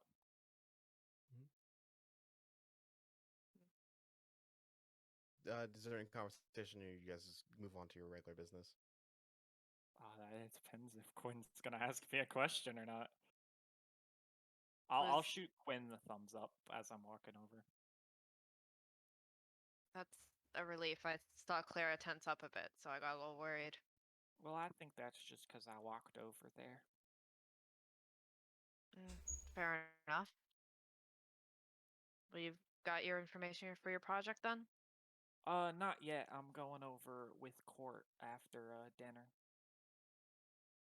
But they gave me permission to come over as long as that's all we talk about. All right.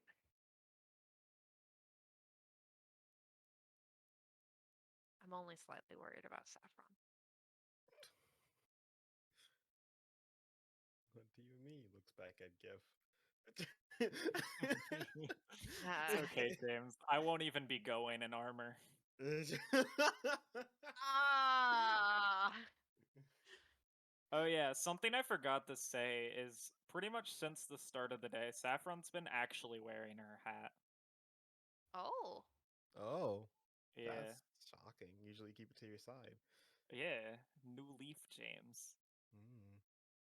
All right, which is good because actually starting that earlier that week, the headmaster's been popping in a lot more and means a lot more salutes. So keeping it handy is handy. And I'm assuming all of you are still either wearing your hat or have it close by, correct? Mhm. I have mine clipped to my belt. Like Nah, always. James, Yeah. you know, I think I'm just done.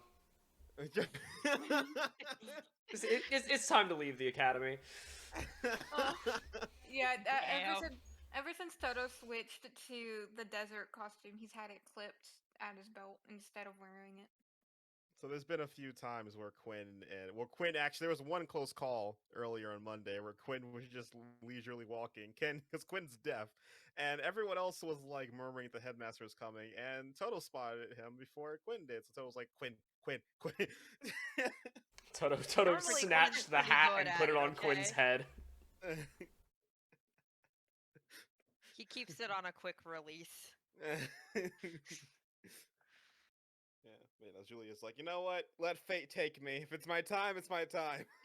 Yeah. Damn. That's a that's an attitude. Complete opposite of the Fate Fighter feat that Julia just got. Yeah.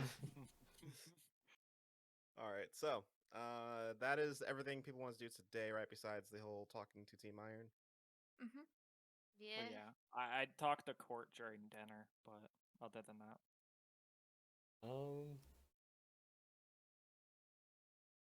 I mean, I guess that's probably all. Unless I would have a meeting with me today, because I might like to Oh, just, no, you guys, to read lines. Yeah. Yeah, every day you guys are practicing. Every day, people in theater are spending time in theater practicing and setting up. You were forced to. Okay, but is that in theater? This won't be in theater unless you want to spend extra time with me. No. She'd be fine with that. yeah, she would. Heyo. Heyo, heyo, heyo. No, that's fine then. Oh, God. Theater people are doing theater stuff today. Yes, they're doing stuff every day. Even if they have like, they at least have to spend it like minimum like an hour or whatever they have to free. They either No, that's skipping my a dinner point. or Is something. like that even if there's not a formal meeting, they're practicing. There's things to do. All right, so with that, Toto, are you doing anything in particular today? No, he's probably gonna like do things like practice his lines, homework, practicing the loot, things like You that. get a knock on your door. Oh boy. No.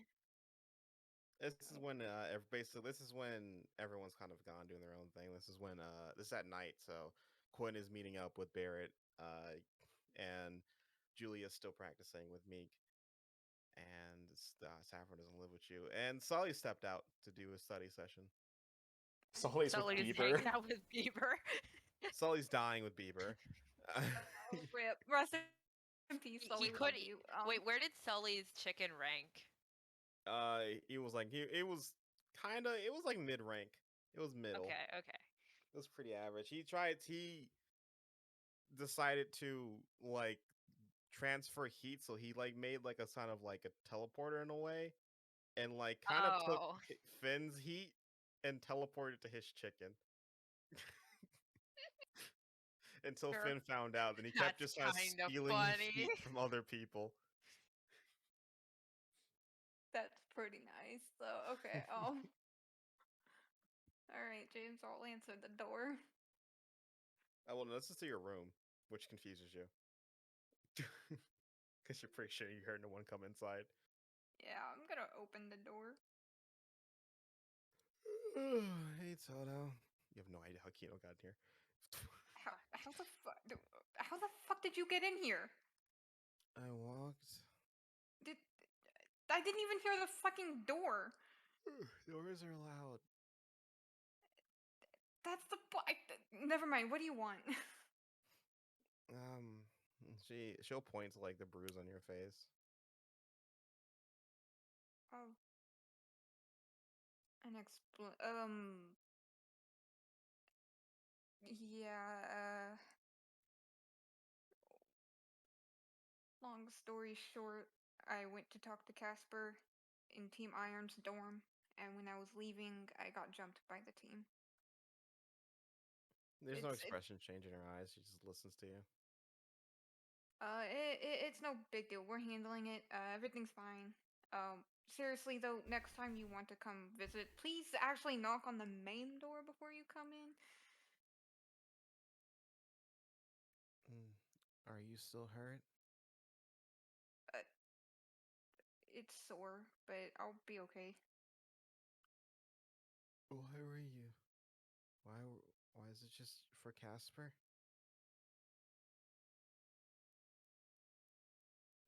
Barkley didn't fill you in.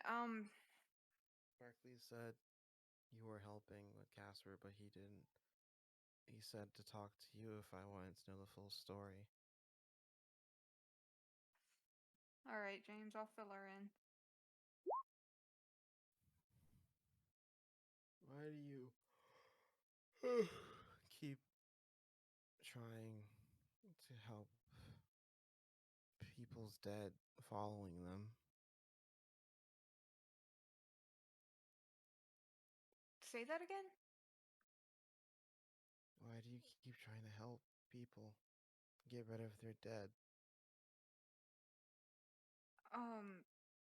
It's. Yes, it kind of feels like my purpose, but seriously, Kino, it's fine. We're handling it. You not dead around Barkley. So loud. Whispers. They quiet down a little bit because of what you did. Even if you left. Julia's ghost is gone. Your ghost left. The lingering mana is going back into the ground. Now you're trying to get rid of Casper's. But isn't there good memories in that pain?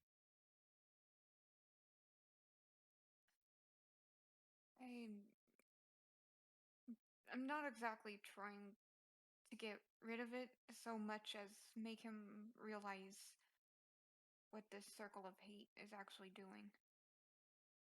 But when you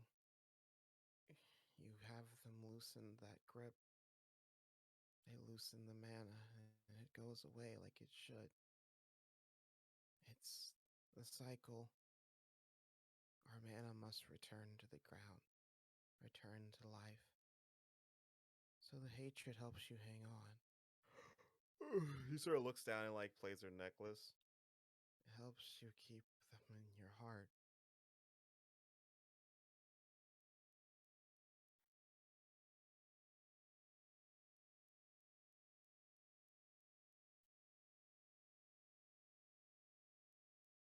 You might want to have a sit down with Quinn.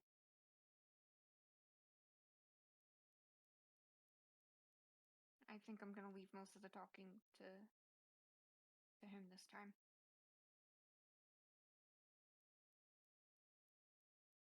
Yeah. Just curious. Always curious. You wanted me to not close myself off. We're friends, right? Yeah, we're friends. I just want to know how. Why humans do what they do. But you see her like lazily go in and like hug you. I'm gonna awkwardly like hug her back because why is Kino hugging me? This is weird. You're still my friend, Toto. I protect my friends. And if they do that to you again, I'll make sure their mana returns to the ground. And for a brief moment, Toto, I need a charisma save. Jesus Christ, Kino. Oh, Jesus. Alright, let's do a charisma save, boys. Here we go. I rolled a fucking 2. Let's go.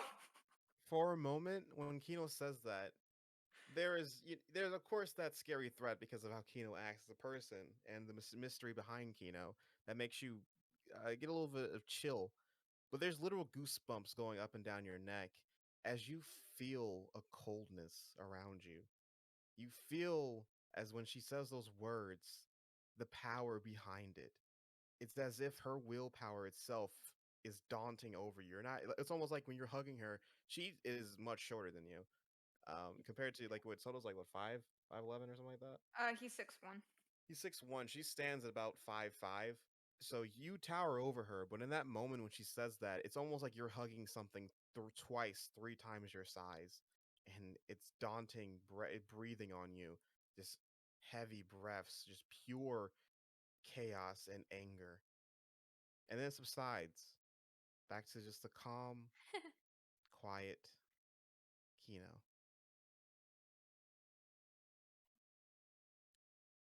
I'm gonna like pat her head because that was something.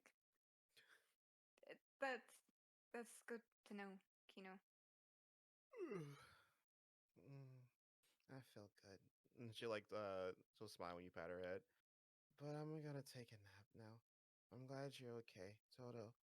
I don't know what I've done if I lost one of my friends. And she walks out the room. I'm gonna like breathe a heavy sigh of relief and like drop to the ground. Like, holy shit, what the fuck was that? What just happened? Okay, let's go back into the room now and forget that ever happened.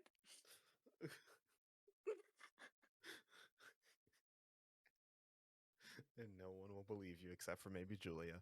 And Yeah, nobody will ever believe you.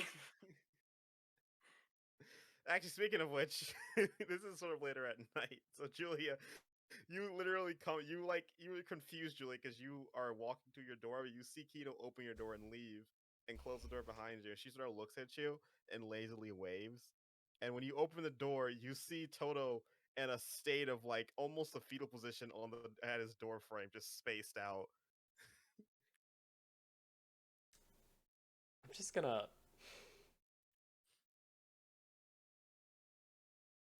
I'm just gonna go back inside and I'm just gonna go inside and shut the door and make sure it's locked behind me.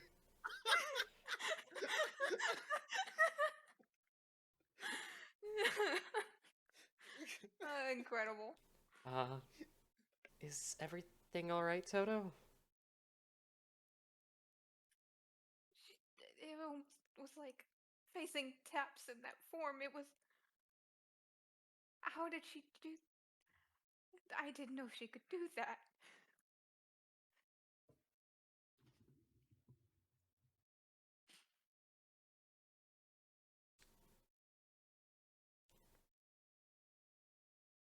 Right,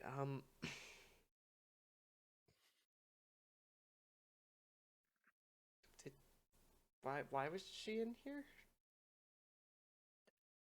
Barkley told her to come talk to me to get information about what happened because she noticed the bruises. And,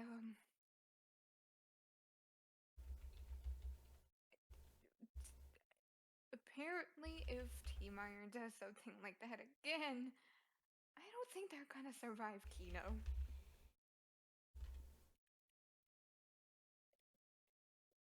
Julia's eyes will go a little wide. Will go wide and just say, "Hmm."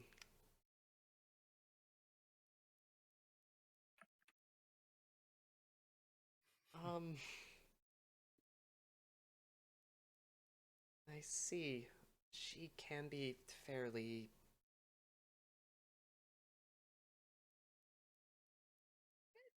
She's intimidating. She's very, very intimidating, Julia. She'll just kind of nod. You get another knock on your door. I'm gonna jump. scramble into my room. Knock, knock, knock, knock. Toto's hiding. Julia's He's hiding in gonna his go room. to the door He's then. not messing with the door. Toto's done with the door for today. Julia, like, slowly approaches the door. You see a little jingle, like it's almost testing to see if the door's locked. Is that cause pause in Julia?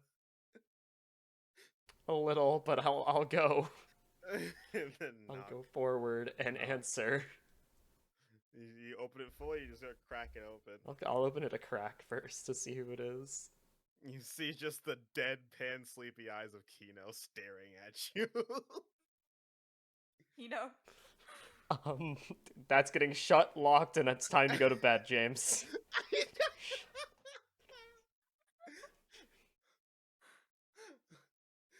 Quinn, you are coming back from talking to Barrett, and you see just the door get slammed in Kino's face, and she's holding like a plate of cookies. Aww. Is there something wrong with your cookies, Kino? I don't know what that was about, but Taps made cookies and said to give them to you since I was already up. She's gonna eat a cookie, then hands you a plate. Good night. Good night. And Wait, Quinn's super gonna try to open the door. Realize he has to look for his keys. So there's a jingle on the doors. Julia and Toto. Okay, wait. Toto's gonna. No, wait. Hello, Quinn. Hello, Quinn. Hi, hello. Low. Okay, Quinn forgot his key in the room, so Quinn's jingling on the door, and it's like, ah, crap, and it's like knocking. So, what's your statement? Toto is gonna come out of his room with his fucking bow, hiding behind the couch and aiming it. Julia, what do you do? It's bedtime, James. You just see the way you You're gonna have to wait for fucking Saffron. No.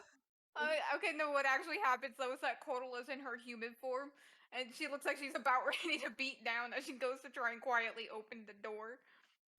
So, the door opens up, and you're greeted Quinn with a very scared and like ready to attack Codal in human form. And as the door winds a bit more, as Codal relaxes, you see Toto pointing a bow at the door. Oh, Quinn. I'm gonna put the bow down really quick. Kino said that Taps made cookies, so here you Oh, go. cookies! Codal's gonna steal a cookie and run off to the room. Are you okay, Toto? Close the door, quickly. I don't want her back in here. Who? Kino. I didn't even hear her the first time. I have no idea how she got in here. She came into my room, and it was like facing Taps in her monster form. Julia, I'm pretty sure you're pretending to be asleep, but you realize the person at the door is Quinn and there's cookies. Are you still playing it safe? All right, I'll go back out there.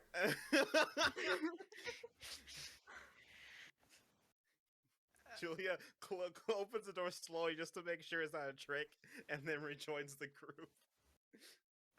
Julia, do you want some cookies? That might be nice right now. Toto's gonna go get a cookie. And with that, we're going to end that funny scene. To Saffron, you and Court move to Team Iron. Oh, Yeah. And you waltz on in through the main dorm, and you don't see anyone actually moving about. So you guys go to the very end of the meeting room, and do you knock or you just open the door? I'll knock. Come in. Okay, I'll open the door. And you see all of Team Iron lined up, ready for you to interview them. With Casper sort of sitting down. And Lorben. Okay, so my project is kind of just talking a lot about how why everyone decided to come to this school in order to show a bunch of similarities through us. So if there's anything you would like to ask me first, you can go ahead and do that.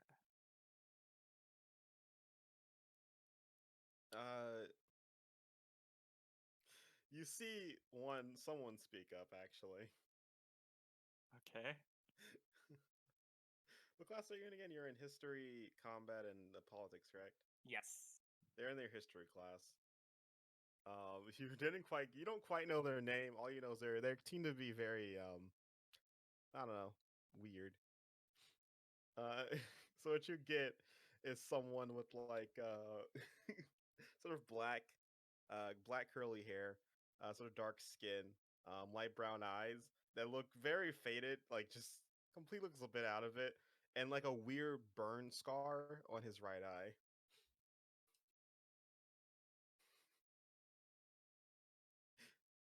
Apparently his name is Boston. Let's go. All right. With Wolf cheating, he looks at you. I have a question. You're from Vera, right? That's the mage place, right? Yeah. Yeah. Like, do you actually always talk like that? Yes.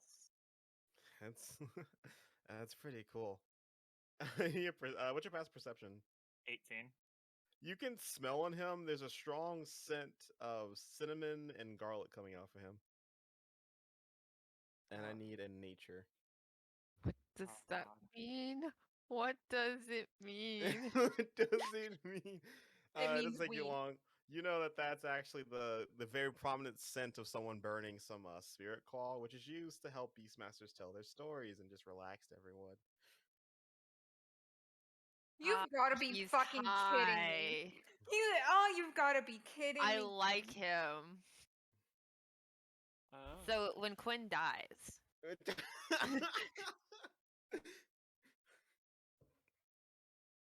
That. Yes, that is what I talk like since I was a little girl. Anyone else? I assume Fee's in here. Yeah, Fee's just kind of shaking his head, and Casper will speak up. Ignore Boston, please. What? It was a genuine question. I like how you talk. Thank you. See Court also shake your head. What, Court? You know, I've been really curious, and you won't tell me, so I had to ask. Wait, Court, he's asked you about my voice before? She nods, but she'll write in the water, but it's obvious. Okay. It's obvious what the answer would be. So are there any other questions for me? You see Boston put a finger up, but then you see Lorben, no, Boston. And he just puts it back down. Continue. Boston, you can ask me your questions after everyone else is done so you don't waste their time. Great.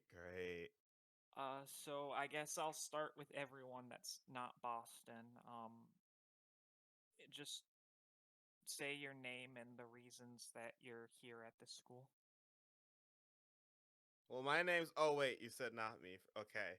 You can go last, Boston, since you have Perfect. more questions for me, I guess. Cool. They're all leaning against... they're all sliding up against the wall. He actually just leans up against it and slides down. He just pulls a notepad from his back pocket and starts scribbling. First line. First line is Fee. Okay. Well, did you already ask Fee? I forgot. I'm pretty sure you did. No, I don't think I Okay. ever did. Okay, Let I me forgot if you check. did or not. No, I had a note on Fee, but that was just because he was someone who Toto helped. Mm-hmm. Fee, what's the question? Who they are and why they wanted to be here, right? Just why they decided to come to school, the honest reason they came to the school. Well, it's because my sister wanted to be a graduate, and I wanted to follow her footsteps. So here I am. All right.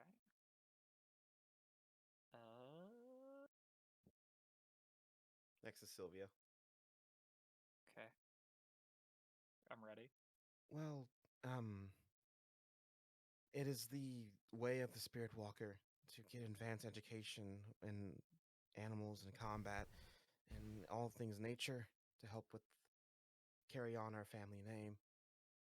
I simply thought that being a graduate will help speed along my training. I'm sorry, is that good enough? I mean, that's more than good enough, but as a question, has you come up with any more reasons to be here? Like any personal reasons that you've found since you've been here? Um, uh, Insight. Uh, that's bad. But I It's think very I'll coin. no. It's you're going go for it. Go for it. Yeah. I want to know about her. Jesus fucking Christ. No reason at all. Just I was intrigued after I lost a quick sparring match with Ian that there are a lot of styles of combat I wasn't aware of. So I suppose that was another reason, but nothing. Besides that, nothing at all. She's lying, but she. Okay, I won't push her on it. Next up is Casper. We'll go Casper. All right. I came here to complete a mission and to get strong enough, as the mantra of this academy is, to do whatever I want as a graduate. I want to change where I come from. All right.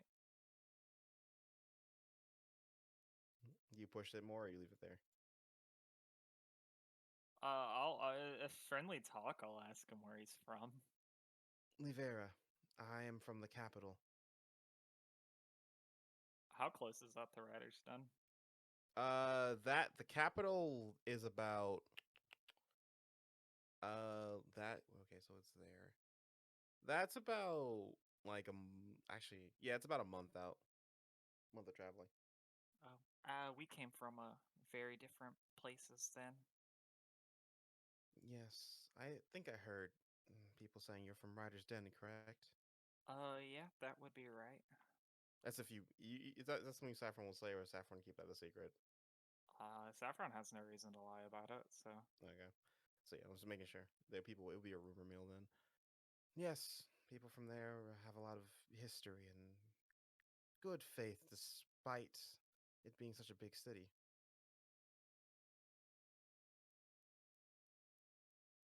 And then I'll look at the next person. Lorben. All right. I came here because I wish to use my education to make great riches for myself. This school is a perfect opportunity to get as much marks as I want out of life. And to, I guess, get power that's needed when it comes to running a successful business. So he wants to be a businessman. Yeah. Make me an insight on that as well.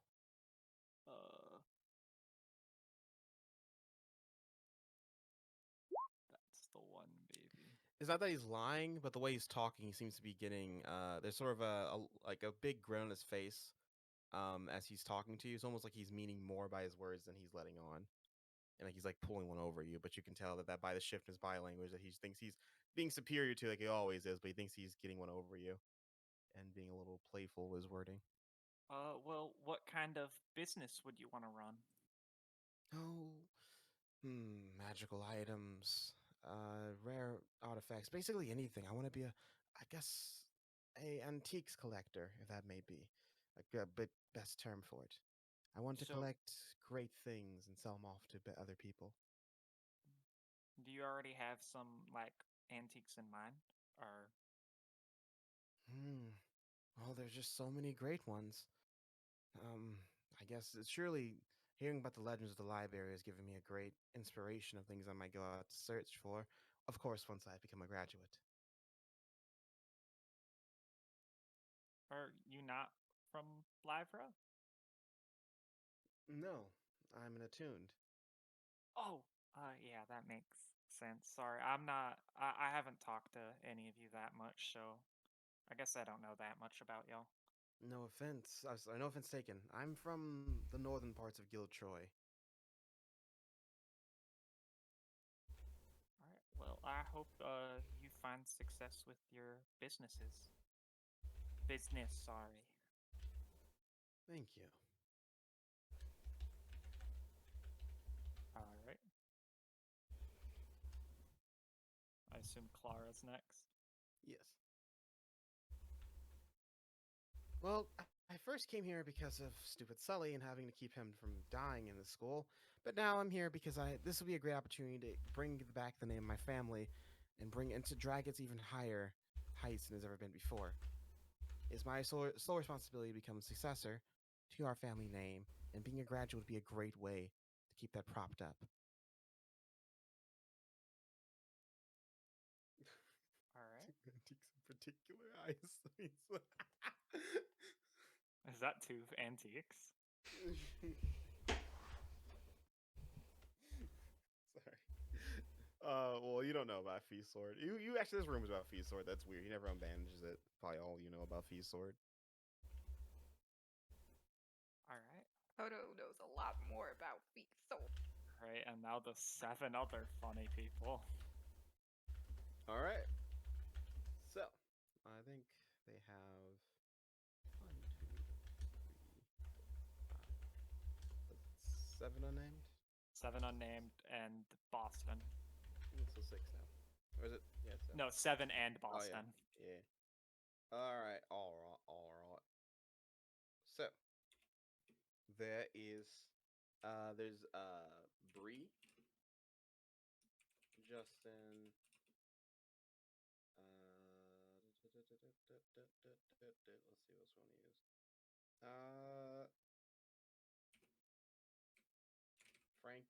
Frankie.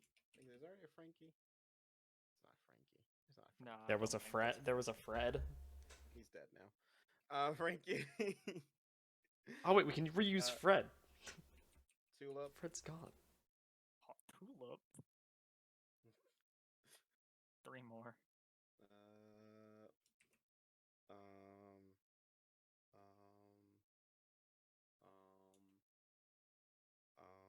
Dimitri. All right.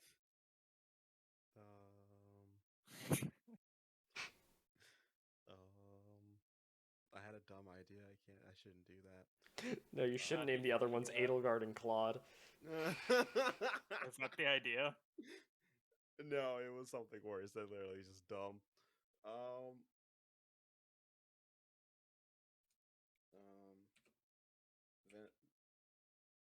Vincent. Vincent. Yeah. All right. Last one, James. You can do it.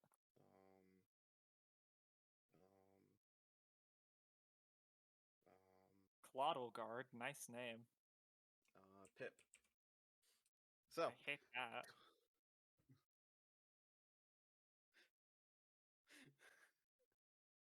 So with Bree,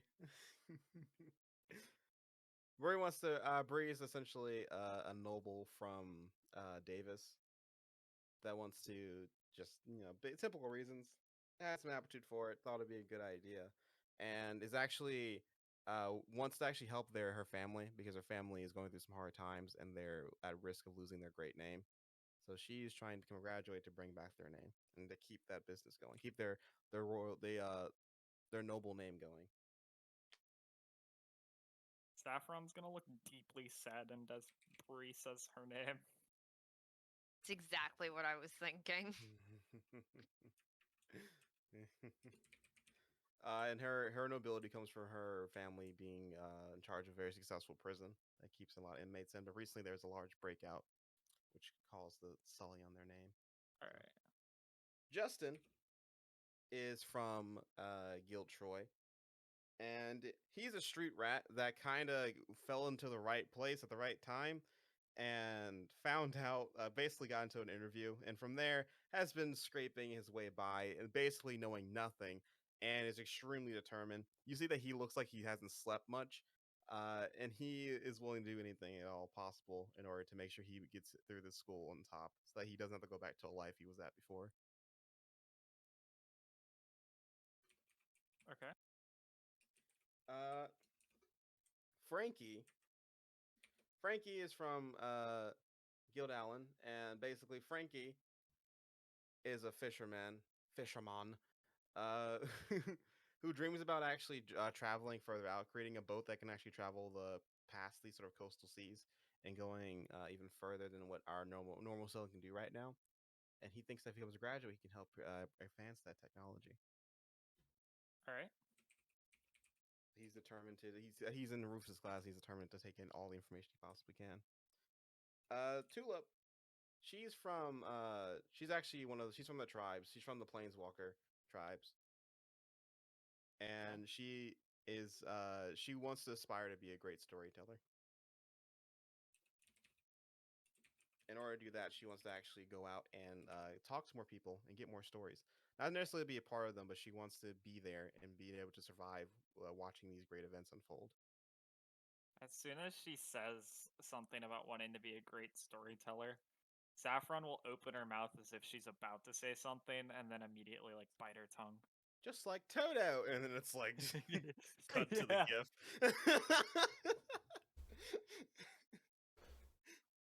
All right. Next up is Dimitri. Dimitri is pretty quiet from guild, actually from the Warriors Kingdom. And basically just wants to become stronger. Flat out tells you probably wants to become a mercenary. And so yeah, just wants to get strong. All right. Vince is also from the Warriors, and he wants to tries to make a second attempt to bring music back to the Warriors, as they're very closed off still when it comes to anything that isn't serious, and war and grit and ancestry. I'll mention Toto again. Oh wait, fuck. What's his name? Vincent. Vincent's just here with the plot of Footloose.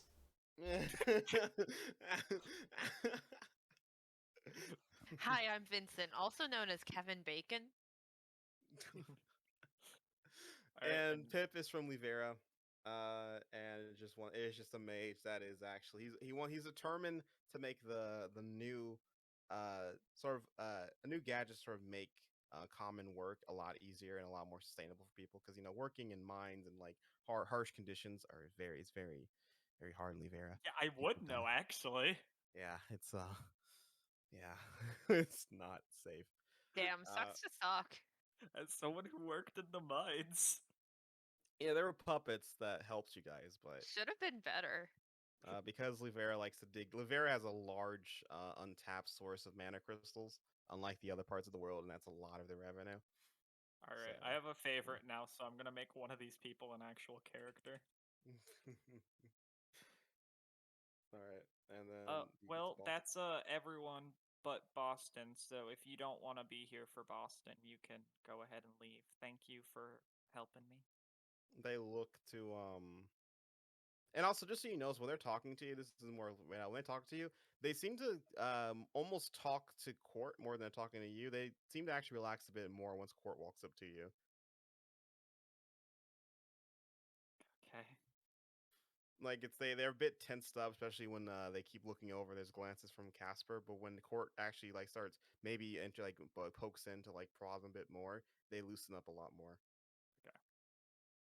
And then they all look at Casper and Lorben. Casper just waves them off, and they all just very casually, not like military style, but they just leave. Who else still in the room? Just Lorben, Casper, and you two. And Boston? In Boston. Actually, no. Boston gets up and starts leaving. He's just his head's down drawing. Boston, wait, please, Boston. You had questions for me, and I never got your reason. I had questions. Why are you at the school, Boston? Why am I at the school? I'm at school. The academy Oh, sorry. Way too much spirit, Paul. He puts away his pad. Well, Livera kind of sucks, man. If you don't got marks, you can't really like read many books. So like, people, he spaces out.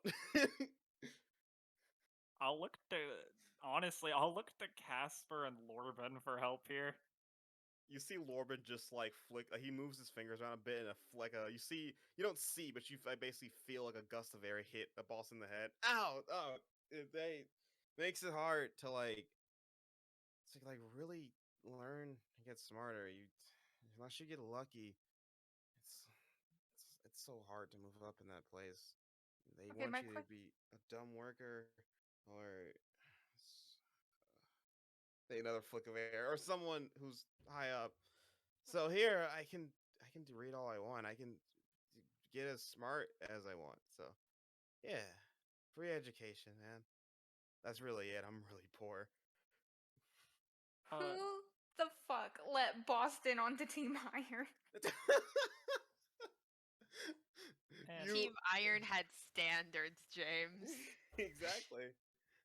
That's why I probably confused Saffron a bit more too. Everyone else, they may have had a little quirks to them, but they were very respectful and they seemed like they deserved to be here. They had a very like iron will, as in the name.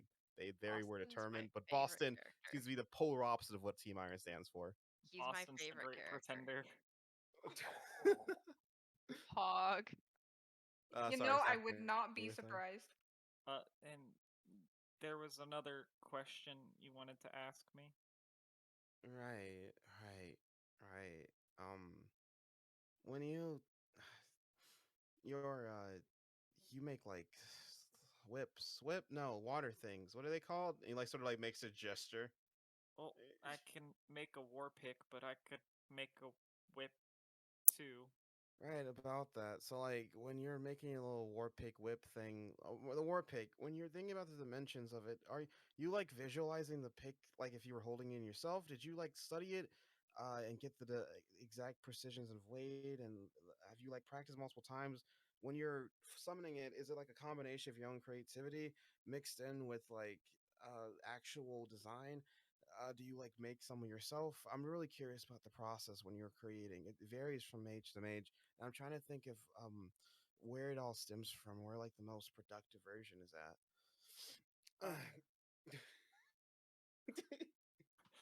As he's talking, Saffron's gonna like glance to Court with a look of pure fear in her eyes. uh, you see Court just sort of put like out of water, just make like a sort of like a big old hand, like a stop sign, and get a little hand saying stop, and he's like, what? As he keeps rambling for a bit. Oh, sorry, I'm doing it again. Uh, um, when you make your pick, like, does it feel nice in your hands? uh, yeah. I mean, do you use any weapons? Nice. And he like he just starts scribbling something down his notepad.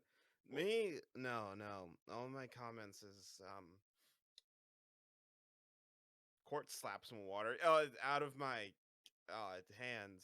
Here, I'll make a this is a good idea. I'll make a water war pick and I'll hand it over to him. Oh, interesting. He like flips a different page and he like actually like starts filling. He tosses his hand, he fills it. He like actually is genuinely looks like he's doing something. He's murmuring about you don't know what, but he's just murmuring and he's writing things down. What do Lorvin and Casper look like while this is happening? Lorben is like just shaking. It's like looks disappointed. Casper doesn't look. He looks uninterested. Oh, well, I'll make the funny war pick disappear. Whoa, oh, what was I doing? He looks down his notes. You were leaving? Oh, I was leaving. Okay. Cool. Well, you have a whoa, Court, and he like grabs Court's hand, and you see there's actually like her hands as you get look at it, they're actually wounded, and there's like cuts on the inside of them. Whoa, training too hard again. Don't worry. And he actually quickly, the slur almost leaves his voice, like the little the high he's on goes away as he speaks comments near perfectly and heals Court very I delicately. see. All right, you keep on your day, and he'll walk out. Well, putting that aside, that's all I had. So unless the two of you had any questions for me, I'll be heading out. No, I have no questions for a backwards country girl like you. Orban gets up and just leaves. Casper just like sighs. Thank you for your consideration, Saffron. That's all we needed from you. Oh, and Casper, I'm sorry if I made things a little tense with your whole team. I told you already. He like waves you off. That was my fault, not yours. No one else's fault but mine. I know, but I still brought it back up. come in. It's bound to happen. Unexcusable things happen. They're going to be brought up multiple times. Just blame it on me if you want someone to get angry at. Besides that, drop it. It's over. No ill feelings here towards you. I know. Besides I'm the fact of you being on wood, of course. I actually, I do have a question about that.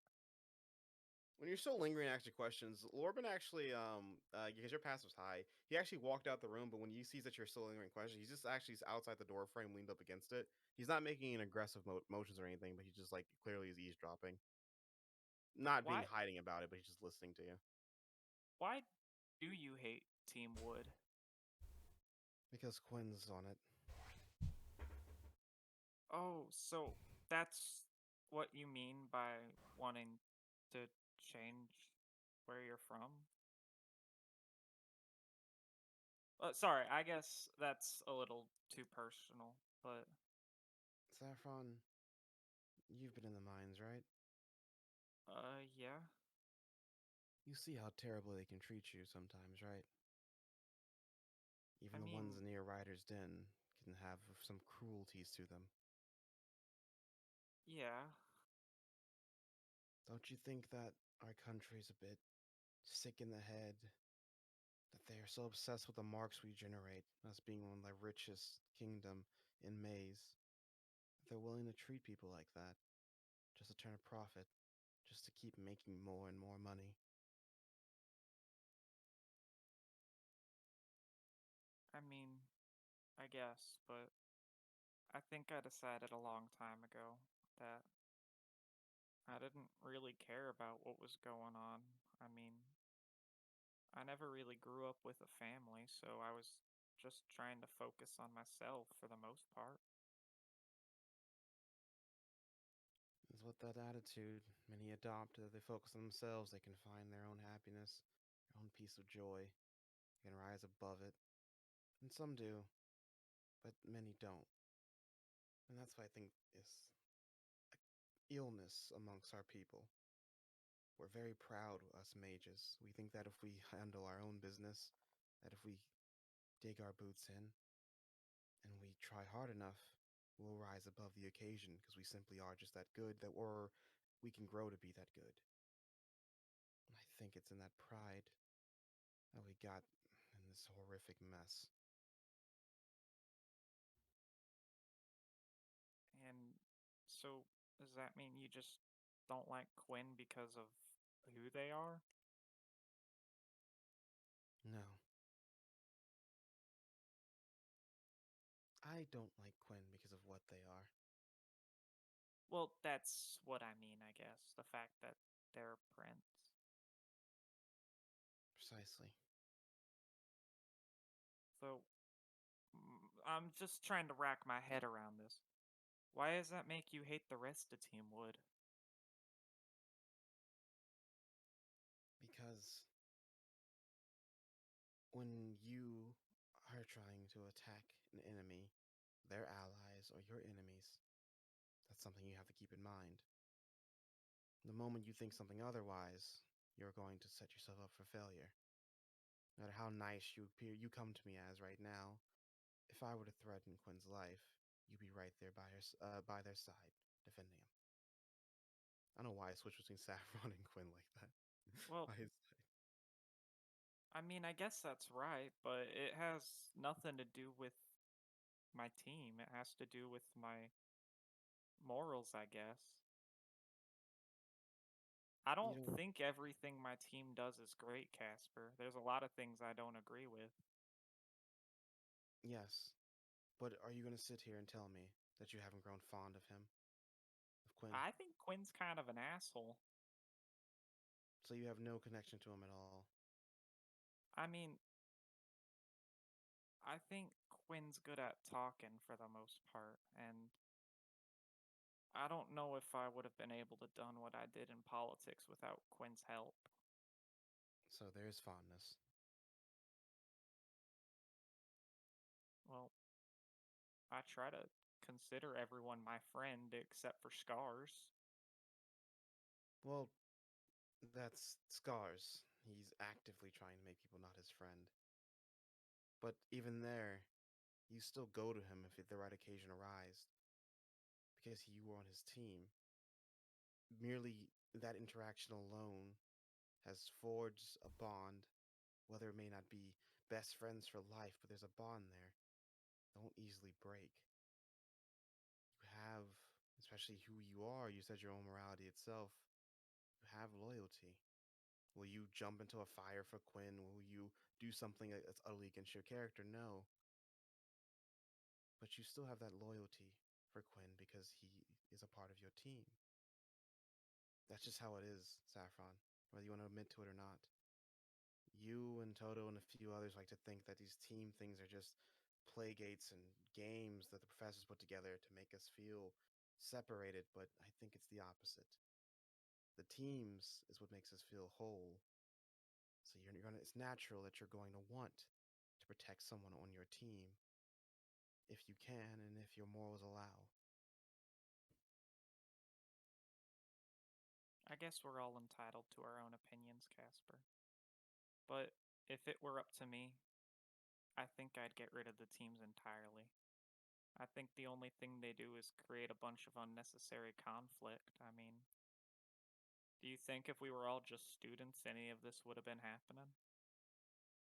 No, definitely. It just would have been a lot more under wraps. Just because there's no official name doesn't mean that teams don't exist. I Everyone guess. falls into a group, Saffron, and that's at least something we can both agree on. Well, why don't you and I form our own group? People who want to try to see a change in the world. We don't have to go about it the same ways, but deep down we're just fighting for the same thing, aren't we? If we boil down and water things down, everything to the level you're thinking right now, we can all be on the same team. But you said yourself, you decided to focus on yourself and ignore the problems leave air. I did the exact opposite. Well, I focused on that as a kid. I've decided recently that I want to be able to help people too, just like my mom did.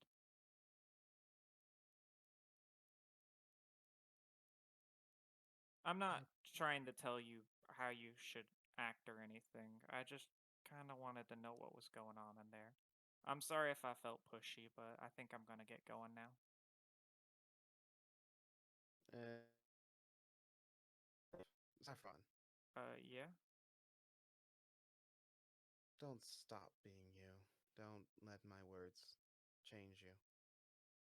It's just who I am is a necessity. And I apologize if that disturbs you. No. I think there's a good person inside of everyone. With your passive, you can see there's just the slightest smirk on his face, but it quickly goes away as he sort of just goes back to what is his writing. And as I'm turning to leave, as I walk out the door, Lorben, everything sound okay to you? Oh, precisely. That's what I expected from such a sweet little country girl.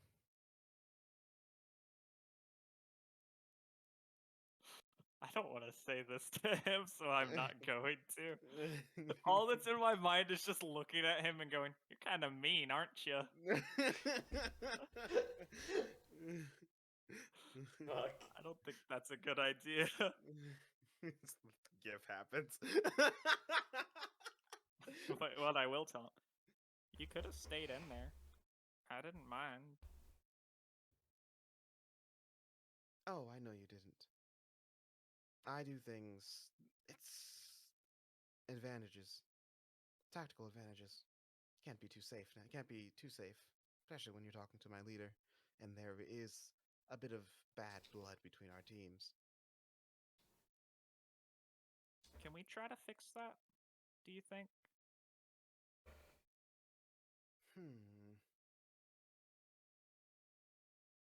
Well, by definition, our teams don't really get along too much. Well, there's the whole Casper thing, but in reality, I think you guys are all disorganized, lazy, chaotic, and honestly pretty stupid. I'm not at the stupid part. You have no sense of centralized authority, and your drive. You're willing to let such silly things like, I don't know, love and morality get in the way of what you want. Well, you were listening to me and Casper's conversation, so I'm gonna ask you a question if that's okay. I can choose to answer it if I want to. Do you not feel that same sense of bonds Casper was talking about with your team?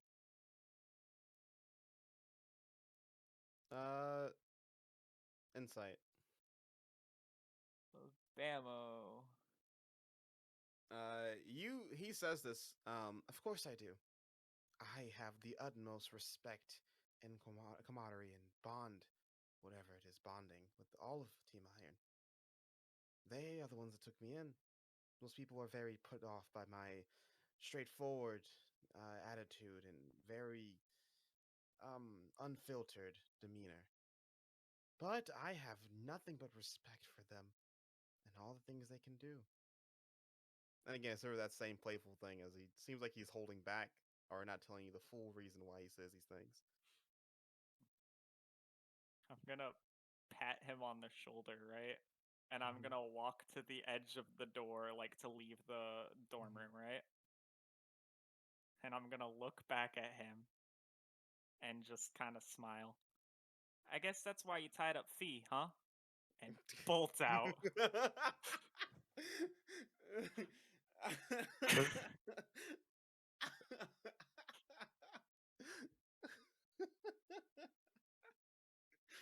All right, so Saffron, I love you. He can't stop me if I run too fast. Can he catch up with you? What's your speed? 30 feet. I But think if he I easily catches up dash, with it's you. 60. If he dashes, he can fly to you. It's 80. Okay. No, there's enough of distance. He can't keep up with you. It will take a minute, but he's not going to chase after you. That's not Lorben style. That's not Does he Lorben's try style. to chase after me? No. No, he doesn't. He's just Okay. plotting how to kill you next. I got the point I wanted to get across. Just going back real quick, it's just like Saffron's like, "You're an asshole," and he's just like, "Sick 'em!" And everyone jumps out of the fucking shadows. All the doors to the room open in the hallway. You just see them all piling on Saffron. Ah, shit, I didn't tell Fee. Toto said sorry. Fuck. It's too late for that. Now we'll have a little funny moment. You basically dash off, and you go about 10 feet before you go crashing into Fee. Oh, sorry. Toto says they're sorry. I kind of gotta go. I kind of told Lorben off. Oh, no, he does look pretty pissed off. Bye. Bye.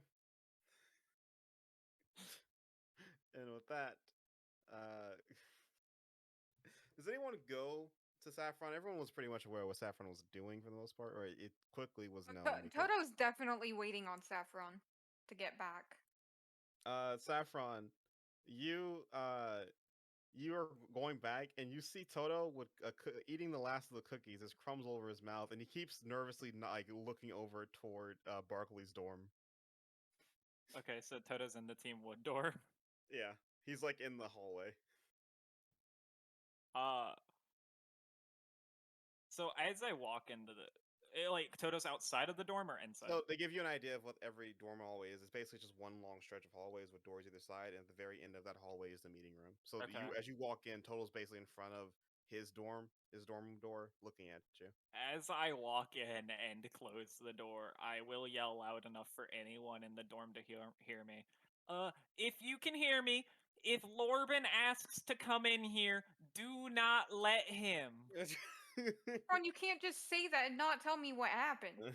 Oh, I kind of told Lorben off as I was leaving. Okay, no, come to our dorm real quick and just sit down and tell it all. Okay. Okay. As you walk in, Toto, Saffron's about to walk in, but then someone taps on your shoulder, Saffron. Who is it? Did Lorben hurt you? Oh my god, no. I'm gonna grab Saffron. drag Saffron in and shut the door as quickly as I possibly can. Saffron, I'm you're gonna especially- resist that. Okay. There we go. Have fun trying to 27. beat my 27. All right. Watch this, Nat. Watch this, Nat. Let's go. Okay. Damn, so close. Is it? You know what? What's the chance? You have to roll like a 7. I'll coin that. Me? I'm quoting you. I'm quoting you, Saffron. Okay. It was closer. Closer. Hold on. No, Lorben didn't hurt me, Kino. I ran away, and I guess I've been learning how to run faster because of Porter. That's good. Just want to make sure you're okay. And she'll like lazily pat you in the back, and then she'll just sort of like shift away. I'm gonna crack open the door once I hear her leaving. Okay, Have a Saffron, come nice nap. Thank you. Toto closed the door fully, by the way. Yeah, And I'm then- gonna like crack it back open and be like, Miss Saffron, What's wrong with you? I don't know how she got into our room, Well, there's a Um, door right there.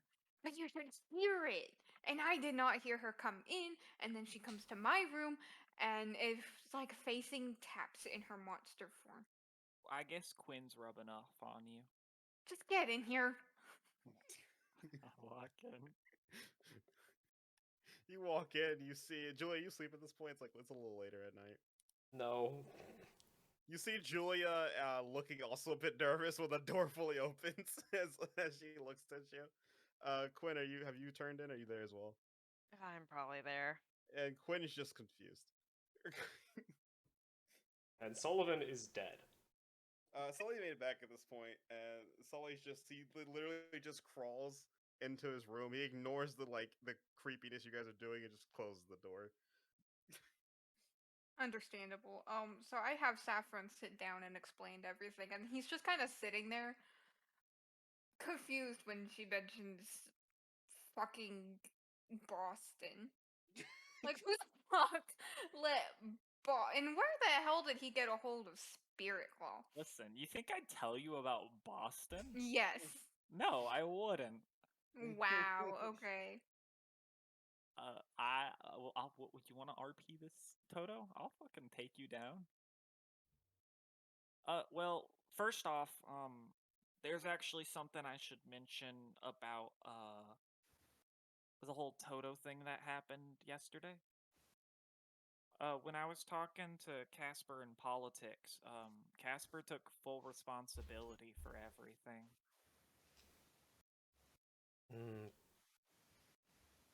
And that did, yeah. I'll talk about what happened in politics with Casper claiming full responsibility. And then sorry, Julia, you had a thought. I interrupted you. I apologize. Oh, it was just what Saffron said, essentially, so that's fine. Okay, cool. Go from there then. So something's going on there. But so I went to go talk to them about my project. I got all the information I needed, and I stayed a little bit longer to ask Casper some questions about stuff, and Lorben was eavesdropping. And then as I was leaving, I asked Lorben if he had like strong bonds with the rest of Team Iron, and then he said yes, that he respects everyone. So I started walking away because I guess that was the end of our conversation. And as I was about to walk out of the door, I decided to tell him I guess that's why he tied Fee up and then ran away. But I was just gonna hug Saffron. That That is the greatest thing you could have done. that was very ballsy, Saffron. I thought that I could run away faster than he could catch me, and then I ran into Fee, so I got lucky.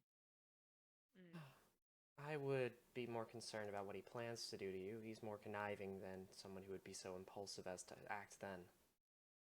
But it isn't that good because now I have a target on my back instead of Toto. No, I you just said... don't think it's instead of Saffron. Well, yeah, but he can't fight both of us at once. You know, he is conniving. He has a list, I would assume. Whether it's a physical list or mental, I don't know, but... It's physical, and it's getting longer and longer by the day. Can't fight both of us. Oh, I at need a new once. sheet of paper. It looks like a fucking Walgreens receipt. Damn. Fuck. Let's see. Who else on your list? It would be easier to tell you who isn't. But I yeah, seriously did wish the explosion went off in the school. Sorry, keep going. that's all that happened. Well, I guess thank you for not causing a bigger fight and yet still standing up for Fee. So Well, I mean, I stood up for you in politics, so it's not like it would have come up during our meeting. And as soon as she says that, she's gonna like cover her mouth like, oh shit, I wasn't supposed to say that. you did what during politics? Nothing. Quinn was there. Quinn saw nothing happen. I'm gonna look at Quinn. I'm sorry, when was this? During politics. Or do you mean after politics? Well, it was the same time, really, if you like to think about it. I thought you were talking to them about your project. Well, I did talk to them about my project. But that's not What the- exactly. That's not I- exactly defending me, is it? Well, then I defended you by saying that if they did that to anyone else, I would come after them. Saffron? Yeah. She was at least smart enough to do it in a public location. And it wasn't a direct threat. Do you know what a threat is, Quinn? That is a direct threat. No, I mean direct in that the trigger hasn't happened yet. I knew what I meant by it. Okay, it What- is still a what- threat, though. It is still a threat. I'm not denying that. It is, Okay. I suppose, an ultimatum if you'd like to say it like that.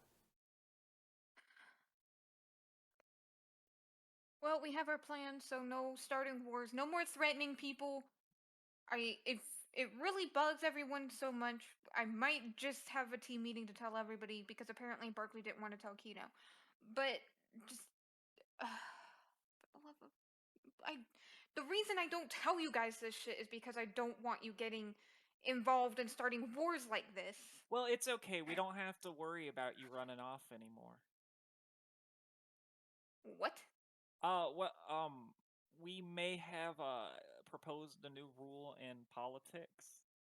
Saffron did it all by herself. It was quite Don't say impressive. that out loud, please. What did you do? I mean it in a Saffron? good way, Well, Saffron. You know how you needed permission to enter someone's like dorm room? Yes. Well, now you need permission to enter their like team hall. Toto's gonna have an aneurysm. Look, this way you can't get hurt and you have to ask for permission. Why do you guys have to make everything harder? And I'm just gonna go to my room. You got beat up, Toto. I don't think we're making it harder. I honestly don't think this hurts anyone. It should only help. He's just gonna close his door, but he looks like he wants to say something and just decides against it and closes the door.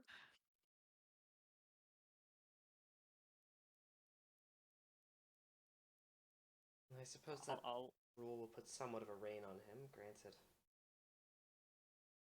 I don't believe it would actually... It stops him from going anywhere except for Ironstorm. Well, that's just the thing. Fee could just let Toto win. Fee isn't letting Toto in anytime soon, I can promise you that. Yeah, that's assuming he wants a repeat of what happened yesterday. Well, yeah, but it's always an in, right? I would imagine he feels somewhat personally responsible for what happened to Toto. In my opinion, it means it's an extra check to keep Toto or anyone else from doing something impulsive like that.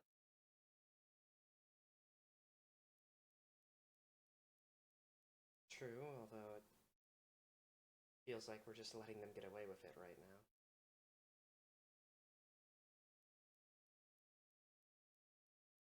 By turning a blind eye and just placing a restriction that safeguards against future occurrences like that. Well, unless we want to just start a war against Team Iron, then this is one of the better ways to go about it.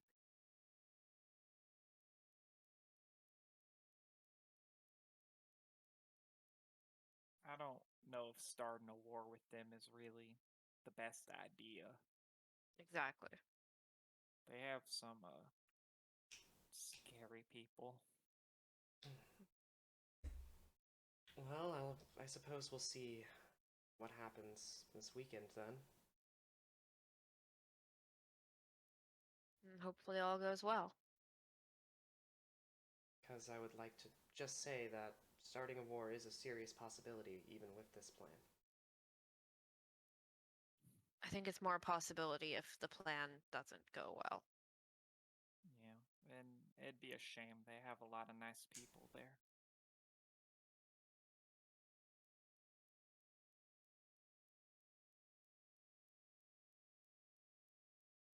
All right.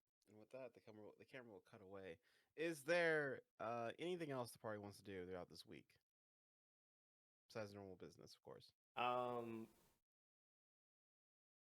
If I'm doing a solo practice session with Meek at some point, I would have a little conversation with her. All right, we'll cut to that. We'll say it's on Thursdays when you guys find the time to do this. All right.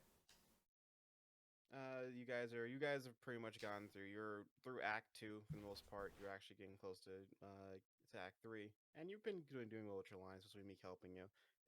She definitely does not pull any punches, and she knows what she's doing, as she's done this play dozens of times before with her own troop.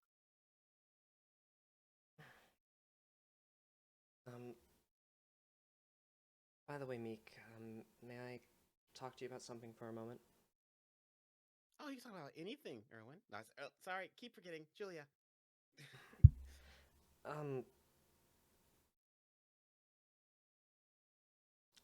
She'll look like a little bit more serious, and she's just gonna say,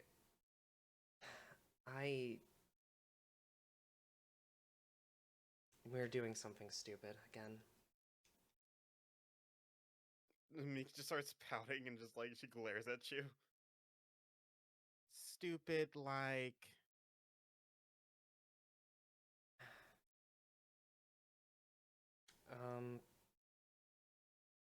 I don't know if you probably noticed it. Toto came back covered in bruises. Toto was covered in bruises starting Tuesday. Yeah, the rumor was that Casper beat him up really bad. More, the entirety of Team Iron did. Oh, that's a little worse. At least I know they were saying that it was his fault, and from there I thought I heard it wrong. People said that Team Iron did it.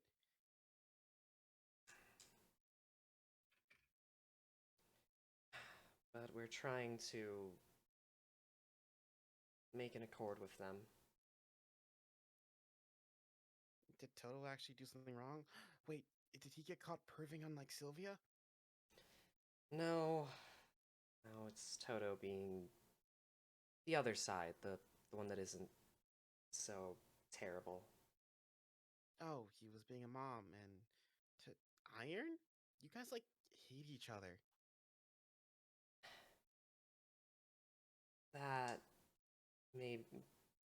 While that may be true, that doesn't stop Toto from doing what he does.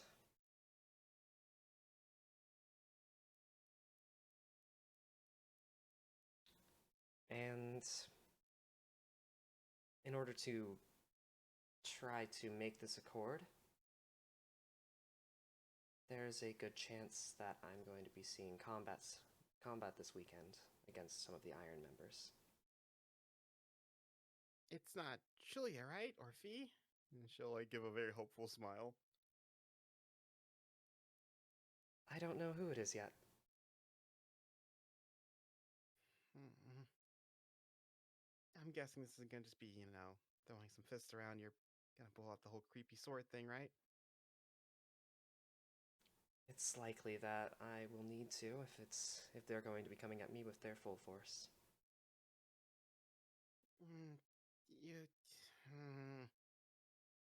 She like grabs. What I'm guessing it was your right arm that got like gnawed, and she'll Yeah. just like lift it up and like look at the bandage that you like it just like the scar that's there, like a light scarring. The bandages are off at this point. You just got this back, right? I'm well aware. Hmm. Those scars are hot. I don't really want you to be covered in them. It's a little late for that, I think. Well, more than you know what I mean.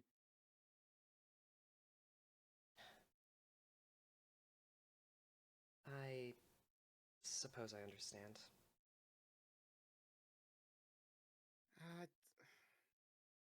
Something you think is right? Something you think you need to do? It's something that they all want to do. And Something you want to do.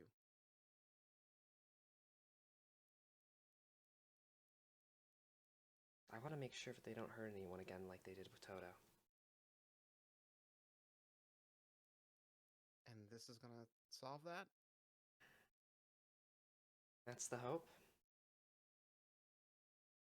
So take a deep breath. And then she'll get up. Fine. Then you're approved. I give my Cursed Knight approval. I apologize. You don't have to apologize unless you come to me unconscious, then you have a lot of apologizing to do. Hopefully that doesn't happen, but Yeah, hopefully. And if they does, then that means they made enemies off of me, and they don't want enemies out of me. I can be quite, scary at times. She'll just smile at that. Right.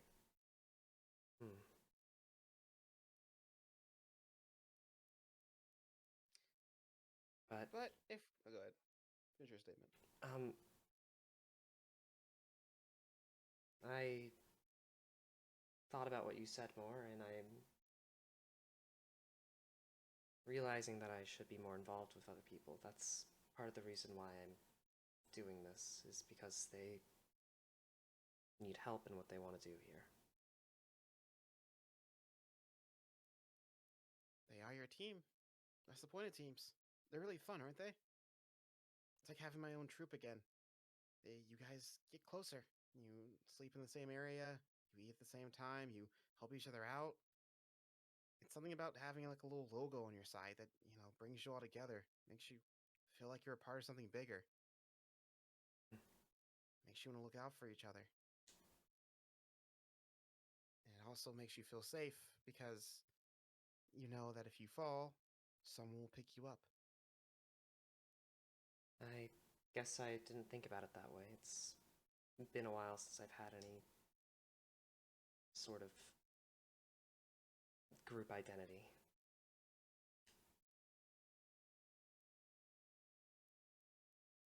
Well, not everything has to be so gloomy in this school. I know everyone hates the whole team thing, or a lot of people say they do, but it has their upsides to it. I mean, if you ignore iron, it really is just a good place for people who are honestly pretty similar to get together. I mean, honestly, between you and me, I wouldn't have talked to Grumpy Pants Chris, a little meathead, if I wasn't forced on a team with him. But he's actually pretty funny. And Finn probably would have, ran for the hills from me and my amazing charm if he wasn't forced to live right next door, actually in the same dorm as me.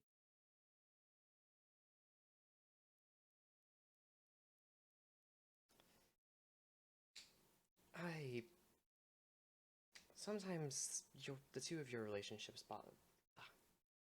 Jeez, the relationship between the two of you boggles me sometimes. What? It's like, I'm like the queen and he's the jester. Entertaining.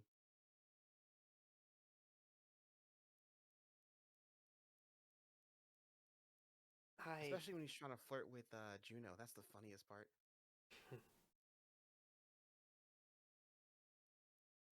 Does that happen often? More frequently. He's getting a little bolder. Maybe because of that whole school dance thing that was mentioned. That and she actually like lowers her expression. We're also in a little bit of trouble. Is everything all right? What's going on there? Well, since we're being honest right now, we Finn's gonna challenge Team Iron soon. What for? He wants the winner's corner to stop something from happening.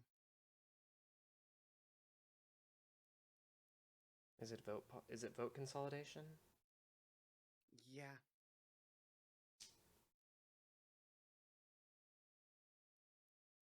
Does he have a plan that you think is going to work?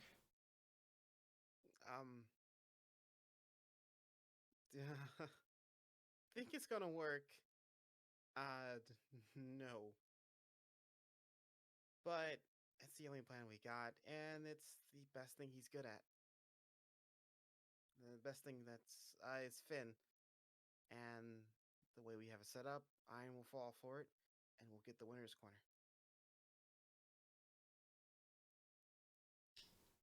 Team Gold will not decide what the challenge is. Team Iron gets to decide the challenge for the winner's circle. I know. Yeah, just making sure that it's they just kind of Team remember Gold that. is smarter than us, so they can figure out how to like Taunt them into doing it do their way. good. We should be Team Gold. That would be better. If the way that you're talking about it now sounds like you have more confidence in it, however,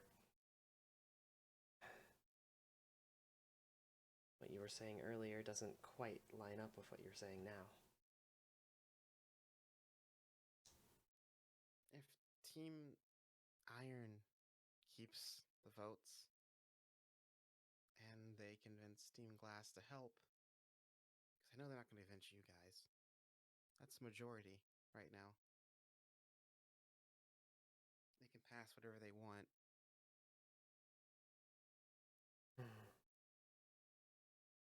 Glass is a wild card. It's hard to say what they will and won't do, but there's just rumors about it. But for some reason, they're trying to expel me.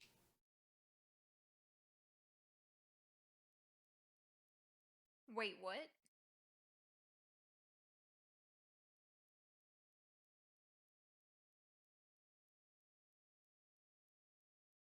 can't say it's not true. I haven't heard anything about it myself, but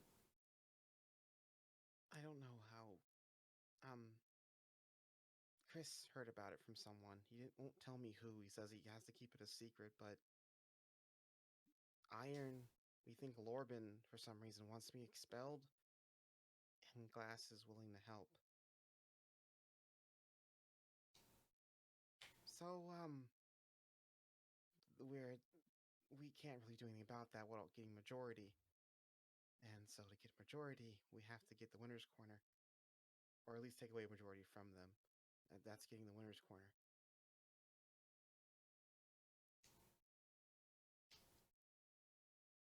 if you need any help,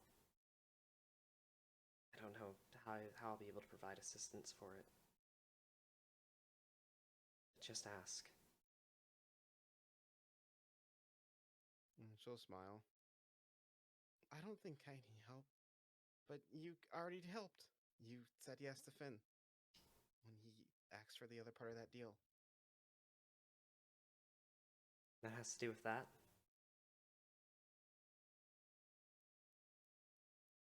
And she'll smile. I can't tell you. I suppose I'll have to see then. He's an idiot, you know that, right? Considering I've been with him nearly every day these past couple of months, I've realized that at this point. You realize gold can't challenge iron for the winner's corner, has to be, or they can't issue the challenge. Iron issues the challenge. I know that as much, but it sounded like you have some sort of plan for that. If we make a separate challenge and put the winner's corner, make it something separate. Not just the winner's corner, but something else on the line. Then they could just agree to it. Something that Iron would find great benefit in.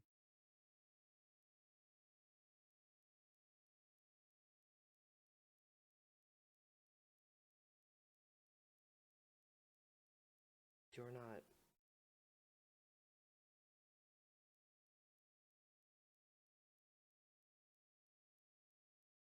Are you putting an expulsion on the line? Still nod and sort of like look away from you.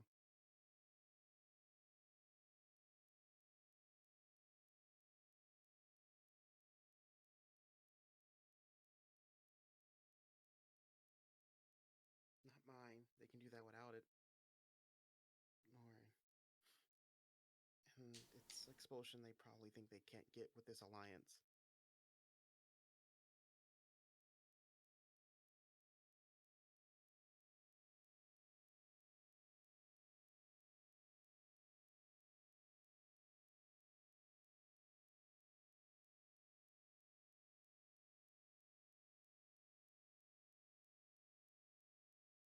Which one of them? Finn or Juno? Finn. We lose Finn, we lose the brains in our group, we lose our leader. Gold falls apart. I mean, I could step up, but you see her, she actually, you see little tears in her eyes, but it wouldn't be the same. Their biggest enemy will get destroyed. At least according to scoreboards, their biggest enemy. So, he knows that him leaving would be a really great bait for them to accept the challenge.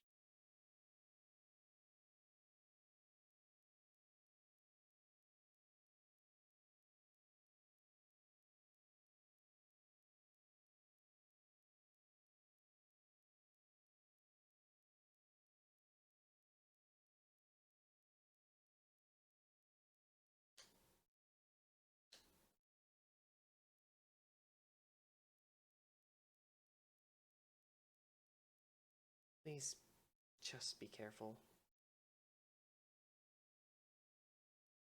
Make it seem like I'm the one who has their life on the line right now.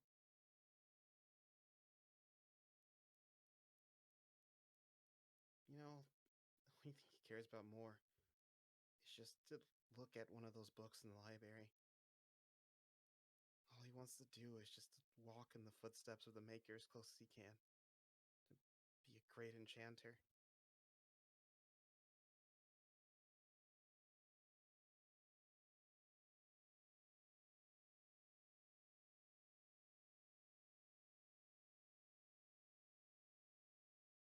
It's the other goals of this school, though, that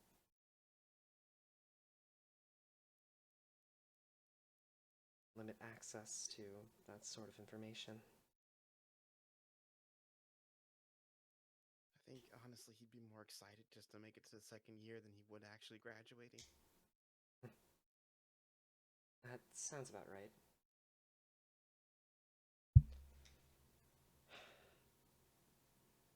Why does Team Iron have to suck so bad?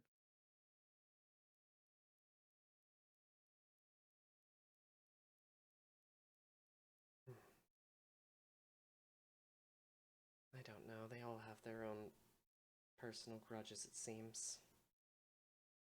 Well, maybe not all of them, but the ones in power, at least. It's so hard to break through their defense. They have people who are smart, mages, Attune, warriors. They cover all their bases. They never slip at all in their grades. The only reason they've hung on to the winner's corner since the beginning. They're the ones who figured it out first. Going against them is like going against an army, and all you have is like a twig, like going up on stage completely nude, trying to put on a serious performance. It's nerve-wracking. It's terrifying. And she starts shaking. It's suicide going against them and trying to have some plan. We were lucky with the tournament, and even then, who knows? They probably thought about this. And we can do it, right?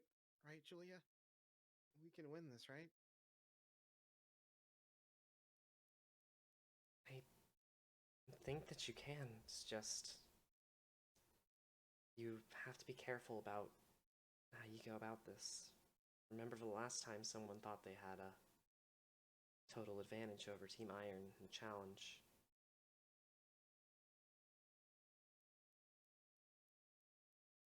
Right. That's the second disbanding of Team Silver. Right.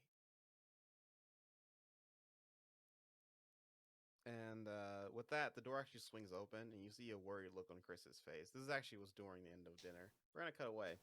Rest of the team, dinner time. Quinn, Saffron, Toto. Food. You guys are enjoying yourselves, enjoying your food. When Julia's been skipping dinner every soon because of the play coming up. So Toto, you don't have a need to. You've been pretty. You know how to put on plays as well, so you haven't really been too stressed out about it. So you're eating normally, but you guys see Finn get up and walk over to Team Iron Stable.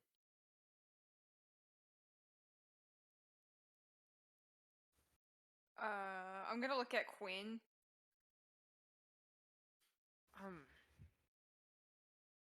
That's not normal.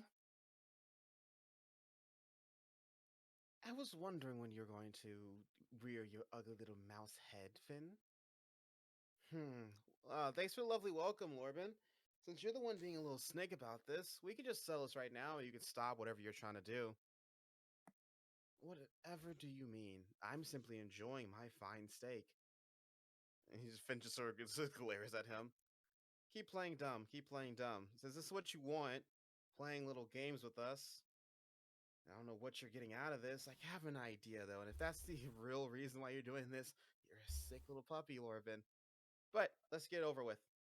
I want to challenge you for the winner's corner. Great, so if we're going off of that, then the challenge will be... Casper hasn't spoken up at all. He's actually been sitting away. He's watching, and people are looking between Lorben and him, but he hasn't said anything yet. No. I have a proposition. I have a challenge, and I want to add to the stakes so that's a proper challenge, not just for the winner's corner, to usurp your little rule.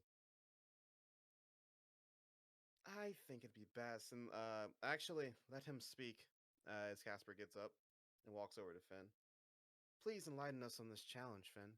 I'm curious. All right. After hours. We're not allowed to be walking around, right? That's true. Then let's play a little game. We start after hours, and we're not allowed to run back to our dorms until sunrise. Is this hide and seek? The last person to get caught wins. This was the favor. 1v1.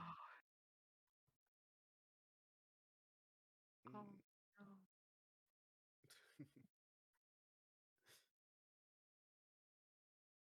And as long as we don't get caught, then we're fine. All right. And you said we're not allowed to go back to our own dorm? Yep. We're not allowed to go back to our own dorm. And since it'll be after hours, we can't ask for permission to go into anyone's dorm either. Since they'll all be asleep, right? Makes sense. You said you're the one coming up to this challenge, so who do you want to go against you? I'll leave that up to you. Okay, let's say I wanted to entertain such a dumb idea. We all know you skulk around after hours, Finn. It's just natural for you. So, what are you going to put on the line to make this worth our while? If I lose, I am expelled. Effective immediately. There's a bit of worry on people's eyes, especially mainly from Team Gold. They saw this coming, but when those words go across his mouth, Panic. when the words fall out of Finn's mouth, Team Gold's the composure they had seems to shatter, and everyone else from cafeteria seem to get very worried looks. What the reactions besides Quinn's eyes shattering? What's the reaction from Toto and Saffron? Toto is like freaking out, and it looks like he's about ready to like jump up and drag Finn away because like this is not normal. He should not be doing this. So he's like actually getting up and getting ready to go grab him unless somebody stops him. I'll Toto. Saffron's honestly just kinda confused. Saffron doesn't talk to Team Gold. That's true. Wait, so you said you'll stop him, Quinn? I'll stop Toto. Alright, Toto, you feel Quinn's ghost hand on you. Ghost hand. You shouldn't be doing this, Quinn. But we can't stop it if that's what he wants to do. It's what he wants to do. And if anyone's gonna be able to pull it off, I think it's Finn. But you know Team Iron. Yes. They've got something, and he's leaving it up to them to choose who does it. Yes. But he's starting off on something that he at least has a little bit of an advantage on. I've been trying to figure out for the past month or so how to get Winner's Circle from them, and Finn's going to do it well. I'm gonna slowly sit back down, but I really don't want to. And if you don't get an invisibility cloak, then we won't argue if it means that Finn won.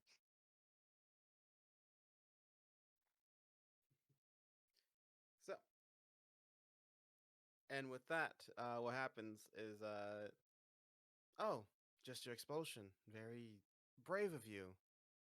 Lord will speak up. Extremely brave. Aren't you playing the sacrificial hero right now, Finn? Look at yourself.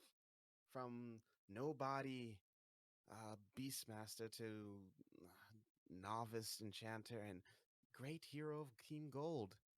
Shut the hell up. Do you accept this or not? No. What? No, I will accept it. Let's up the ante, just slightly. In exchange for us forfeiting our right to give the challenge, to issue the challenge for Winner's Corner, I want your expulsion and Juno's. Okay, Quinn stands up. Unless Toto stops him.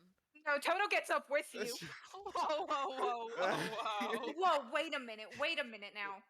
And as you say, wait a minute, you see Finn is about to do the same motion. He looks shocked and he's like, I would net. And then before he even gets it out, Juno actually gets up. I accept. Juno, no.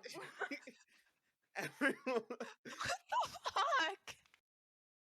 And all eyes are on Juno, who's like, eyes darted completely to the ground, red and just shaking.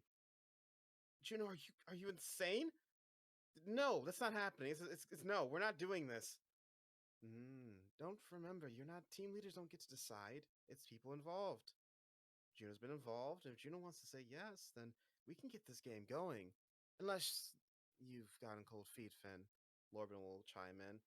Oh, so you don't want the girl to be sacrificial as well?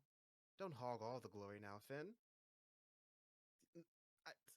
It's okay. And she looks at you, Quinn, and then looks to Finn.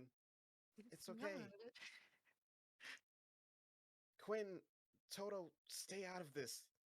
This isn't your team. And she like doesn't give you eye contact and trying her best to put on her brave act. This isn't your team. Stay out of it. Doesn't matter that it's not my team, it's my family. Are you kidding me, Finn? You're challenging team. You're giving them the option to choose who's going against you. Have you not seen what Team Iron has done in previous challenges? You see Finn. He's doing a lot better job keeping his cool, but he also seems to break down. It seems he seems to be shaking a bit more, especially because Juno's on the line now. But he doesn't look at you. His back's still turned to you. Well, he's not looking at you directly. He's like halfway looking, like side on, but he doesn't give you eye contact.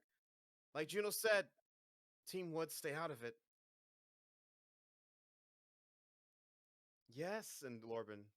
Yes, Team Wood. For once in your lives, shut up. Oh, Toto looks about ready to go beat the You shit know out of what, Lorben. James, I'll form my funny light sword, right? Quinn's gonna And sit I'll get down. in the way of my friends. Oh, okay, I was about to say, depending on what you do next, you're gonna get some swords drawn here. I said Nah. Quinn sits down. I know, Okay. but if Toto charges, I can stop Toto. So Quinn sits down, probably a bit reluctantly, but Quinn does realize the situation and does sit down. Toto, on the other hand, Toto, just full of emotion, anger, looks as it might be stepping forward, but before Toto even can have that thought, Saffron just sort of like waves a sword in front of you, in front of your path. Stop and sit back down, but I look about ready to beat the shit out of Lorben. Juno, are you sure that wasn't? And before he can finish, I'm sure. Just do it. I'm sure.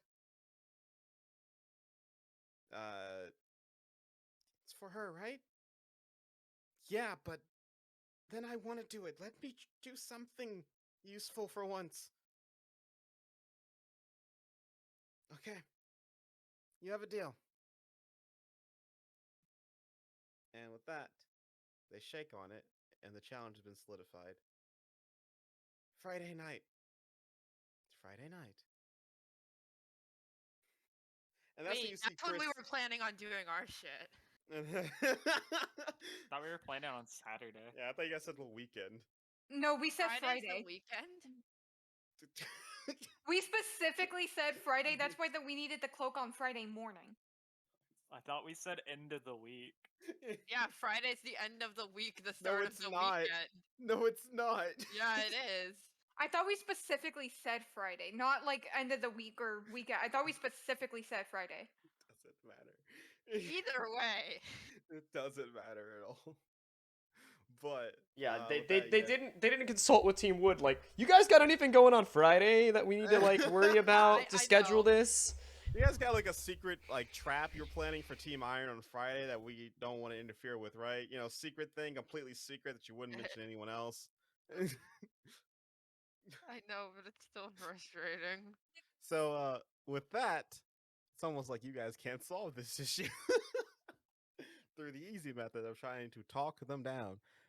With that, Chris will sort of just run out very quickly, and that's when we cut to you. Back to you, Julia and Meek. Juno, to change of plans, Juno also has expulsion on the line now. What? Yeah, she just jumped up before I could stop her, and now Finn and Juno are on the line. Not just Finn. That's not a part of the plan at all. No, no, no.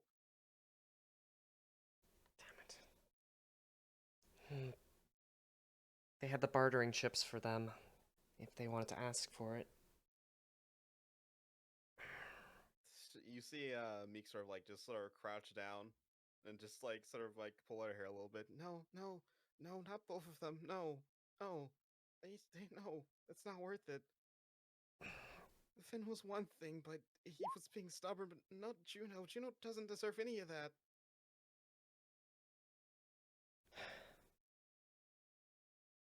It sounds like they've already decided, right? Yeah, they already shook on it. And they're going to a professor right now.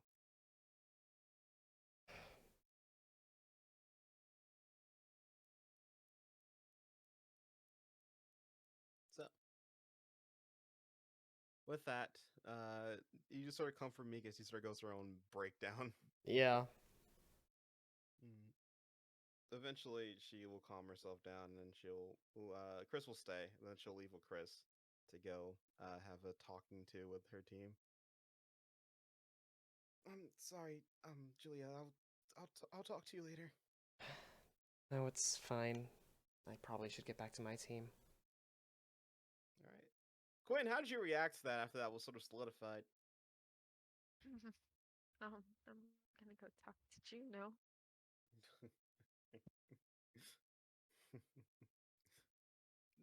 Juno tries to hide, but does a terrible job.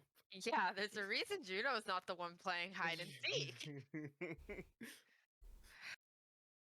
And why I didn't suggest that if her expulsion's going to be on the line, that she should be participating too. Because I know she's bad at it. None of your business, Quinn. You know, why are you going to let yourself go down like this? Because if I don't, they weren't going to go with it, and then Meek goes. What does Meek have to do with any of this? It's just Finn. He's only putting himself on the line. She grabs you and sort of pulls you like away and just like mouths to you. Team Iron is trying to expel Meek, and they have majority right now because they have glass on their side.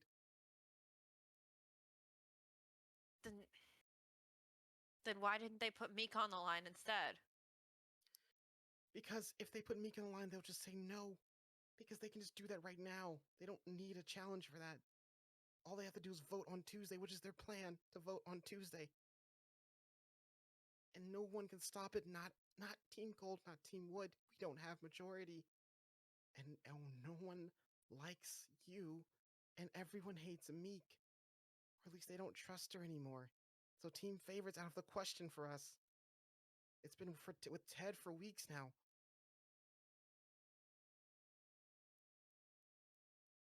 I am The going to, only way- like, I know I'm not there, but I do kind of want to get it. I feel like the rumor is fake for the specific purpose of getting Finn and Juno on the line instead. Bro, if the rumor was fake, it wouldn't have been an issue. Oh, the Meek expulsion rumor. Yeah, Oh. they're pretending to be trying to get Meek out, so because they know that Team Gold is going to step up and do something ridiculous like this What? in order to No. save Meek. No.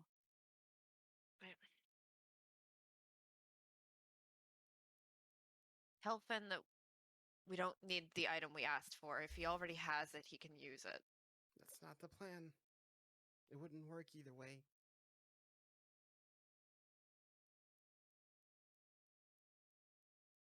And I don't want to ask the plan, because if I know it, that's one more way for them to weasel it out. No one knows. That's Finn's got this. I wouldn't have if I wouldn't have set up if I didn't think so. I believe you that Finn's got this. He wouldn't issue a challenge that he knows he's going to lose. Because if he loses, then it's the two of you and Meek now. But that doesn't mean I'm not scared. It's okay. It's just expulsion.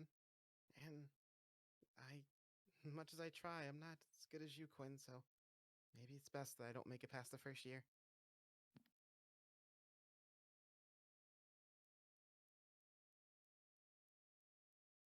Make it past the first year, though, you deserve to make it past. Right now, if you don't, it's just because you threw it away. No. It's because I did something I couldn't do at the beginning of this year. I stood in front of a big crowd and I helped someone despite how scary it is. I wasn't afraid. I didn't need you holding my hand. I was able to speak up. I was able to help, even if it was a little. I was able to help my friend.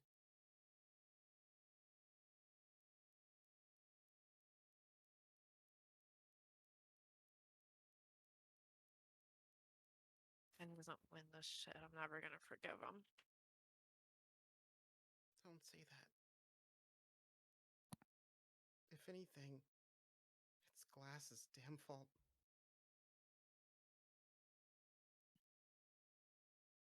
Yeah. Lorben and Court. It's sickening. Court?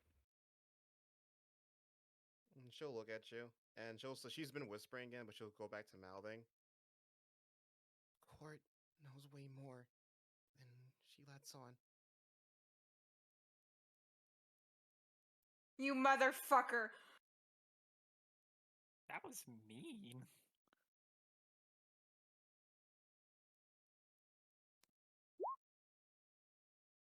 I've always known that, but She shakes her head. It's not just knowing things, sorry. She knows how to manipulate people.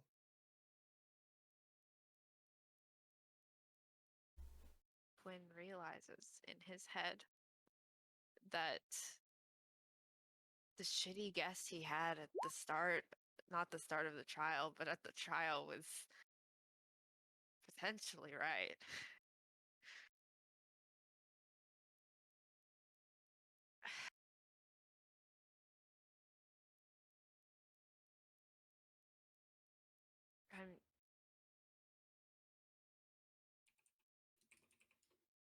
I shouldn't be surprised, and it's been more obvious recently, but I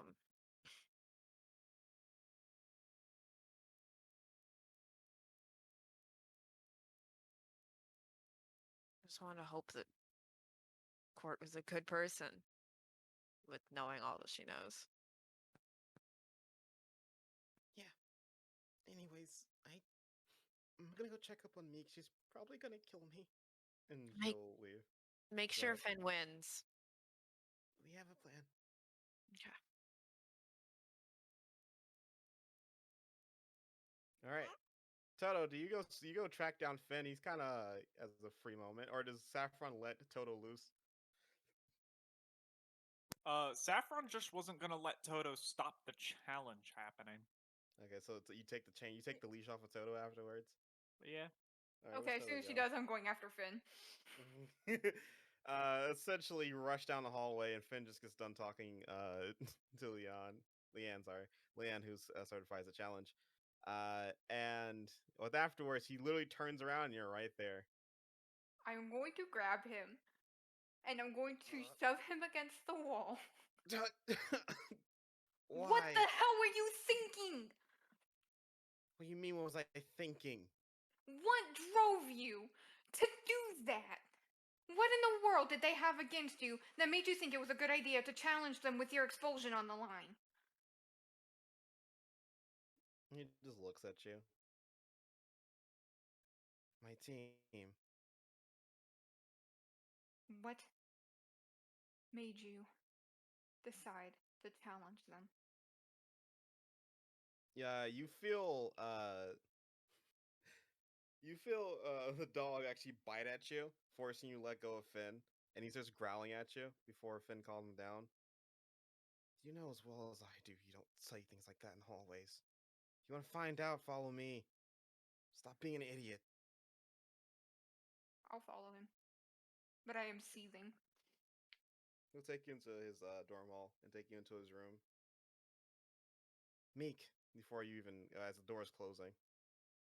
They have Meek. What do you mean they have Meek?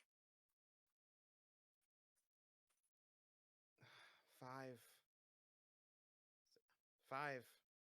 from iron, 3 from glass, 8 majority no matter how you look at it.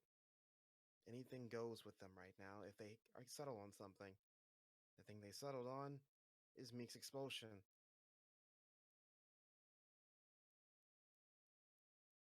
Okay. I'm gonna take a deep breath. How did you come by this information that they were gonna vote against Meek?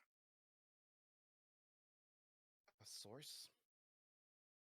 Uh-huh. And you didn't think that maybe this was a fake rumor to get you to put your expulsion on the line? Because, I mean, quite frankly, a team leader is definitely a bit more important than Meek.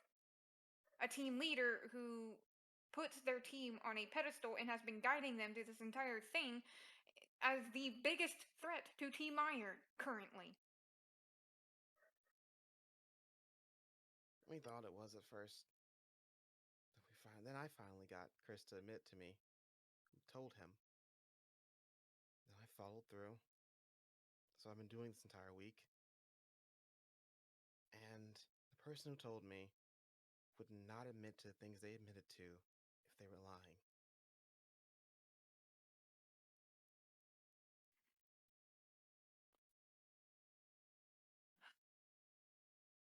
There's someone who has no reason to lie. I don't know about that anymore. I honestly don't know about that anymore.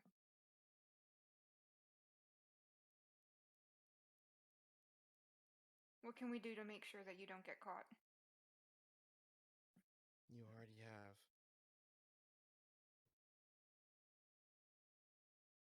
What As do you long mean? as you gave me permission to go into your room. Mhm.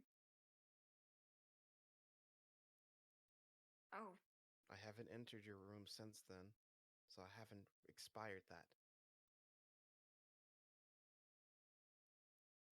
huh. But, easy loophole. I can't tell you the rest of the plan. But he looks at you. But if you want us to win, you and all of you have to trust me. And don't do anything at all to interfere.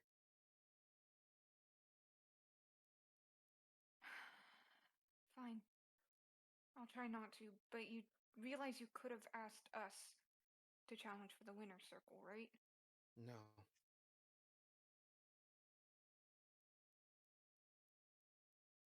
One, We- I'm not bringing you into this, or any of you. Two, they already have you in your own trap. You guys already have it bad. Which means we have nothing to lose. You think we're weak or something? No, I just. Just admit it, if you do. He looks up at you in anger. You guys I- get up in arms, you and Quinn. You think that we can't handle ourselves? Sure, we're not the strongest people in the team. We've only gotten this far because we've kept our nose down and we got lucky during a tournament. We're not weak, though. We don't got crazy people on wood like you. We don't got a damn personal army on iron. We're not weak. We don't need to be babied, and we don't need this type of aggression. You don't think I didn't think this through, Toto? You don't think I haven't thought about every other scenario that didn't put me on expulsion or risk my team? You think I wanted you to stand up like that?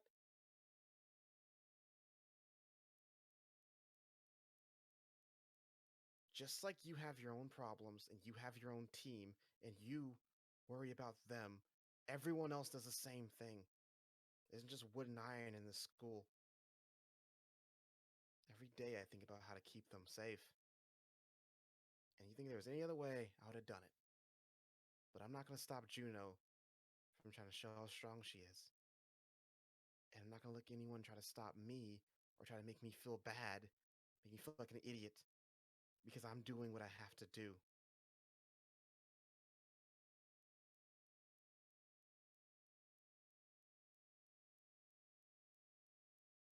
Right. And if you don't believe me, and he actually will open the door, he'll go walk past you and open the door. You think I'm some idiot that fell for Iron's trap? Go talk to Court and really talk to her. What? Get out. No. What do you mean to really talk to Court?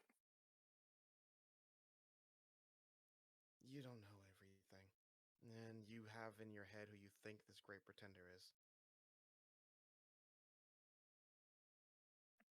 Toto's gonna leave. And he'll slam the door behind you. Not me making a joke about it being court back at the trial, but like, no. I hate this. I hate this so much. I can't. Okay, no, that is my fault. I was leaving it like. Yeah, I should have listened to you. I'm sorry. You were right. It wasn't Ted. I still hate Ted though. I love gaslighting Wolf. You still don't know who it is. I still don't know either. I just know it's not Ted.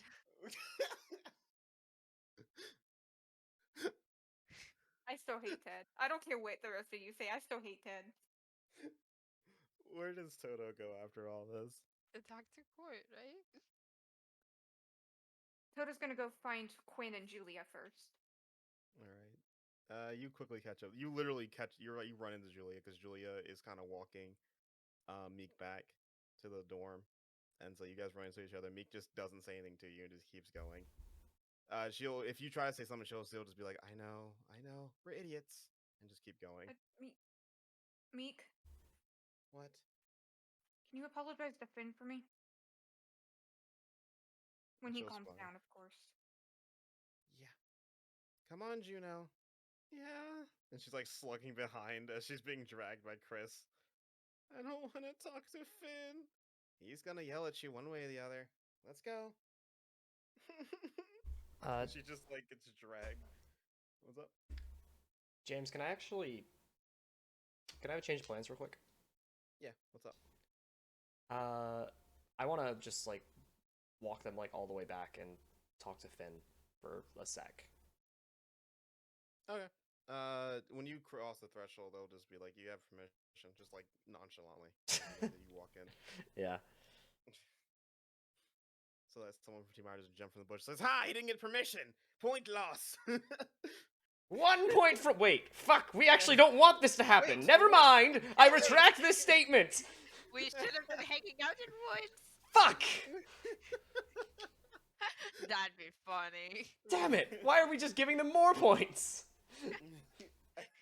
It's fine. We'll win the challenge and then it won't matter. All right.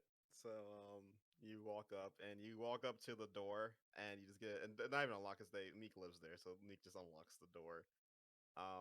And Finn is sort of just sitting there pacing back and forth. And he's about to just, when he sees like the very sad eyes of Juno, he's about to just let loose when he locks eyes with you. He calms down. You here to bitch at me too? Your plan. It's kind of work, right?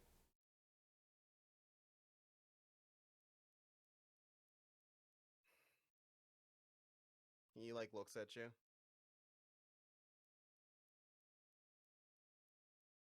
Am I weak to you, Erwin? Oh, sorry. He would have said Julia. Am I weak to you, Julia? I just want to hear it from you. Answer my question first.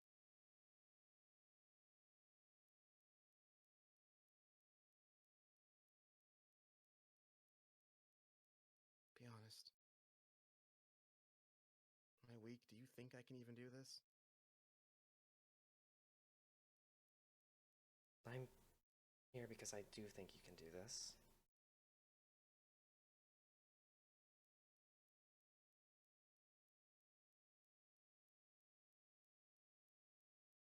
I don't believe that you're weak then. Do you believe I can do this? Yes. Then it'll go out smoothly. I won't let Meek go. I won't let Juno go. I won't let anyone under my team leave. Even if it takes all of me.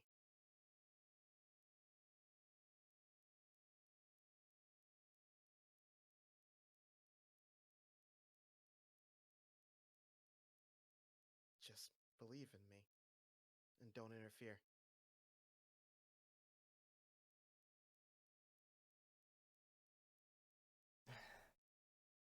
Against my own wishes, I suppose I'll stay out of it then. I'm just gonna Julia's gonna walk up to him and just like put her hand on his shoulder and just say, "Good luck."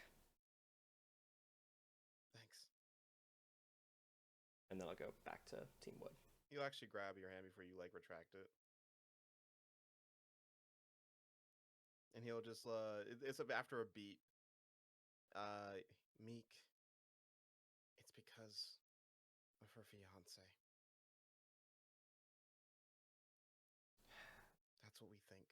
I'm well aware. That's why the story makes more sense. I've been upset with Glass since that. You think someone from Iron, most likely Lorben, has a connection, and that it got up the grapevine that he's willing to pay to get her expelled. Because if she gets expelled, well, you know what happens afterwards. This is her only shot. Damn snake. He'll let go of your arm. Meek just sort of just doesn't say anything. She just sort of stays silent.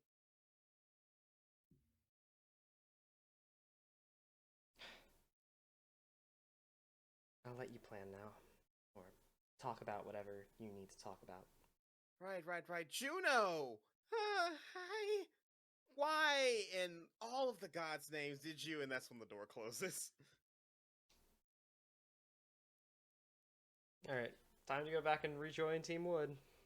Alright. Toto, would you wait for Julia to come out, or would you keep walking? Yeah, I would wait for Julia to come back. Okay. So you wait, and Julia Toto's waiting for you. Is there any conversation on your way back to the rest of Yeah. Wood, or... Okay, go ahead Yeah, then. Toto still looks like he's seething, but he's trying to calm down, again. Finn thinks the Great Pretender is court.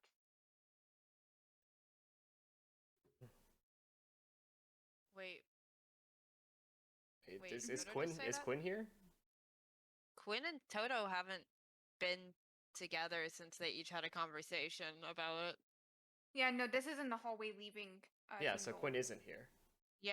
Okay, Quinn isn't that's why I'm asking. What? Why No, are no. you speaking Rebel was up? confirming was that Toto's words. Yeah. I'm guessing. Yeah. He's saying it as quietly as he possibly can, but he does want to let Julia know that that's what he plans on discussing.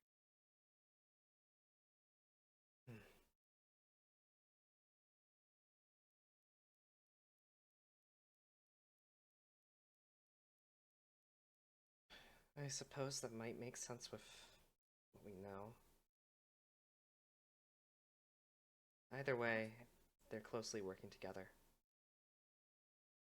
Awesome. Yeah, I just hope this stupid plan works, whatever Finn has going on. What he needs right now is just for us to have faith in him. Don't interfere. Yelling at him's not going to be doing anything. You can yell at him for being reckless afterwards.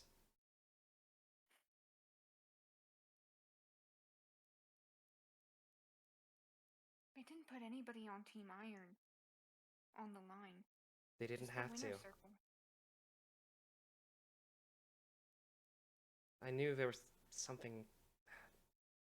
Meek mentioned that he was going to be pulling this. I didn't realize it was happening today, but she mentioned it a little bit before. But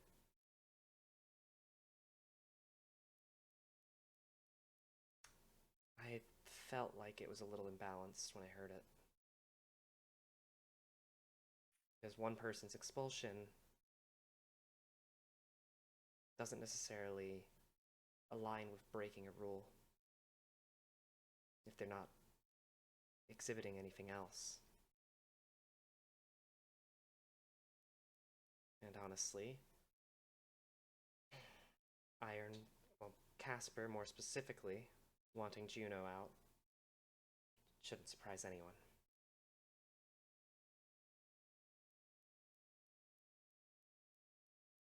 I'm just mad that they're getting away with something again.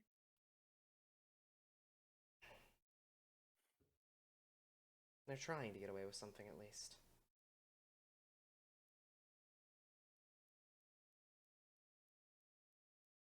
You do well to remember that they and us are not the only people at the school who can do things. Yeah, that's what Finn said.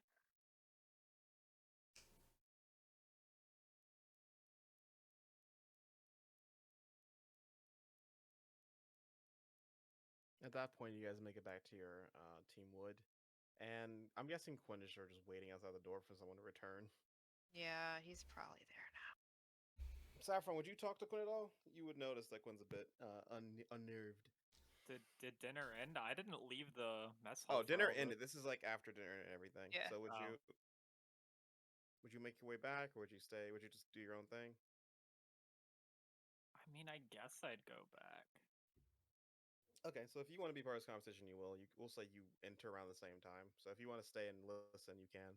But I'll if not, listen to what they're talking about, and then depending on what it is, I'll probably leave. okay. So as you guys all gather in front of your door, do you simply just walk in, or do you mention something? Does Quinn say something?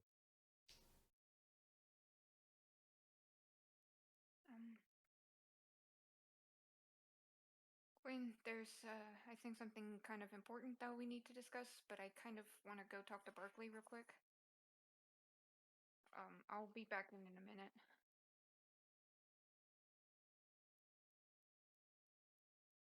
If Toto has a plan to save Juno, then I'm going to punch him in the face. Sorry? With that sentence, I'll leave. Do you react to that, Julia? I said sorry. Do you repeat it? I said if Toto has some kind of bullshit plan to stick his nose in and fuck up whatever Finn's doing and try to save Juno himself, I'm going to punch him in the face. Toto's gonna stop and kind of put his hands up, like, actually, I'm going to ensure that I Okay. don't do anything. That's why I'm talking to Okay. Barkley. Okay, that's fine then. Alright, I'm gonna go talk to Barkley now. All right. You two all go into your room and you wait for Toto. Toto knocks on the door. Barkley opens up. Oh, you didn't find anyone. Well, that's a relief. Yeah, I actually have a favor to ask. What's that? Porter's room is now open, right? Yeah, Friday night, is it okay if I stay in your dorm? sure. Excellent. I just need some more reasonable people to keep me from doing anything stupid. I mean, that's fine. Kino can always keep you busy. Toto just realized he will be sleeping in the Kino dorm. He like completely pales at that, and he's very clearly suddenly uncomfortable. Why are you scared? It's just Kino. And he like points and Kino's like just crawling on the floor. Oh, what? It's just like half asleep. He's gonna like duck around the corner and just kind of poke his head back in. Okay, as far away from her as possible for a night. You scared of Are you scared of Kino? Just a little. Why are you scared of me? Snuck into my dorm and then did something extremely weird and very, very intimidating. I opened the door and made sure you're okay. You didn't hear me open the door. It was unlocked. That's not. It's the events after that coupled with the silence. I didn't do anything. I just hugged you. Make sure you're okay. Why would no people, Julia, believe me?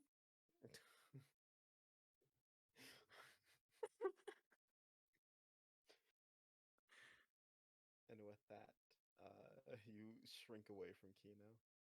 Yeah, I'm just gonna give Barkley a thumbs up and go back to my dorm. I'm sure you didn't mean it, Kino. And that's the last thing you hear. As you go back to your dorm and open the door. And All right, three of you Toto. What are we talking about?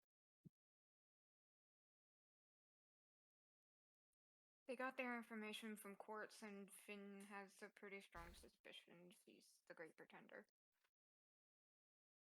Either way, we know the Great Pretender is on Team Glass, and things aren't working out real well because, very much so, they are working with Team Iron. Either way about it. You Toto, said they got their information from courts?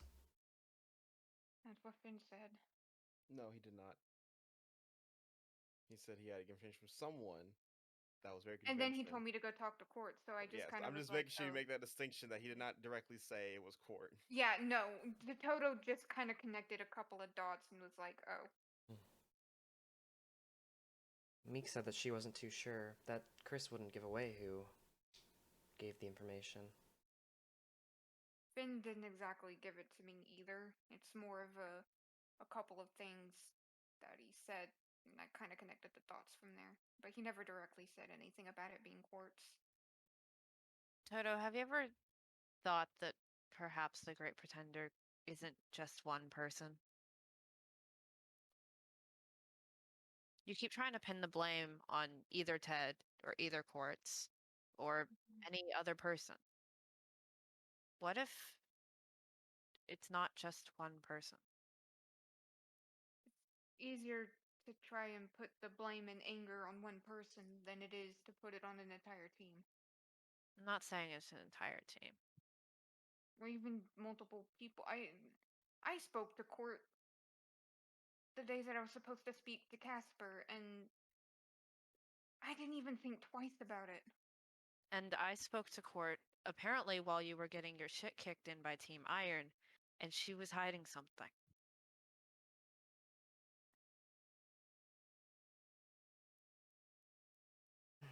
It's not necessarily just Ted. It's not necessarily just Court. Maybe it's both of them. Maybe it's neither of them, and everyone in this school has their secrets. It's likely to be one of them. Or both of them. Honestly, the semantics don't matter. The point is they're working together. Yes.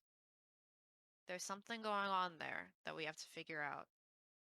But we don't need to keep throwing around the name that one of them or both of them's the Great Pretender.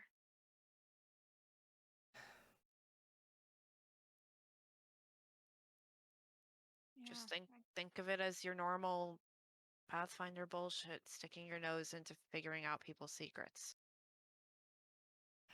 With the intention of helping them, rather than throwing blame at them. You're willing to do it with Casper, even though he's done some fucked up stuff.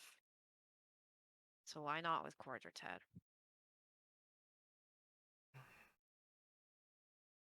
Sorry, if this is going to be the topic of discussion, I think I might just leave. I think I just need to go to bed at this point. I need to calm down, I think. There's a knock on your door. I don't trust it, James. I'm not going to be the one to open it. Why is it the two terrified people and the deaf look. man? No, I'm not terrified. I'm fucking over that right now. Does Julia open the door? Yeah, fucking. Hey, look, anything else? Yeah. There's a package at the floor. It says from Finn. Bro. Fog. This is probably for you, Quinn, I'd assume. This is the deal that you made. If you look on the back of the note, it's like you got 10 minutes. Sorry, not 10 minutes. You have an hour with this, and it's gone. An hour. Okay. That'll I work. told Toto what this is. I assume you guys have talked about this plan. Yeah, probably. Yeah. So that's going to go hiding in Toto's room. All right. Is there any last lingering RP before we cut for the evening?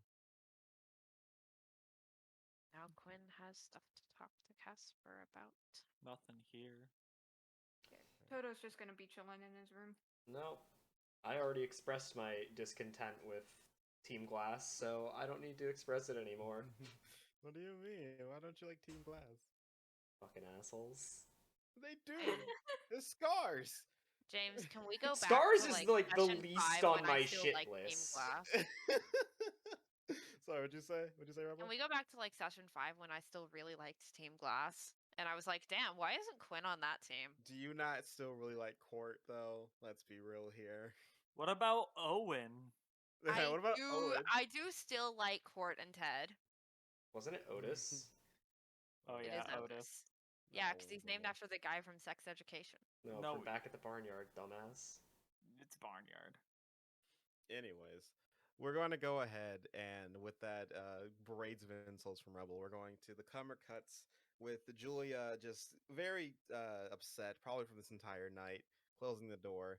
Toto also retiring the bed, and Quinn with a sort of big old breath of just got it everything, also going to bed. As the hallways slowly quiet down, and the camera shifts between them, everyone going to sleep, everyone, whether they like it or not, cutting to Juno crying herself to sleep, a Finn who's simply just staring up at his ceiling, and a Meek who is quietly, softly playing her guitar. Um, Even though they may not be going to sleep soon, they will eventually succumb to it. And just before everyone quiets down in the castle, we have one final image that pops up. An image of Lorben walking out of the war room with someone next to him.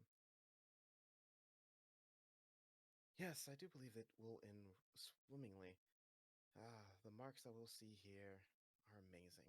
And with all of the details in place and all of their information that we have collected, I do believe it's time to move to the final phase. Oh, and whatever happens of this, it simply will add on to the next beautiful step here. Great job overall. Can't wait to see you again. And the camera will cut. I'll see you all next time. Thanks for watching.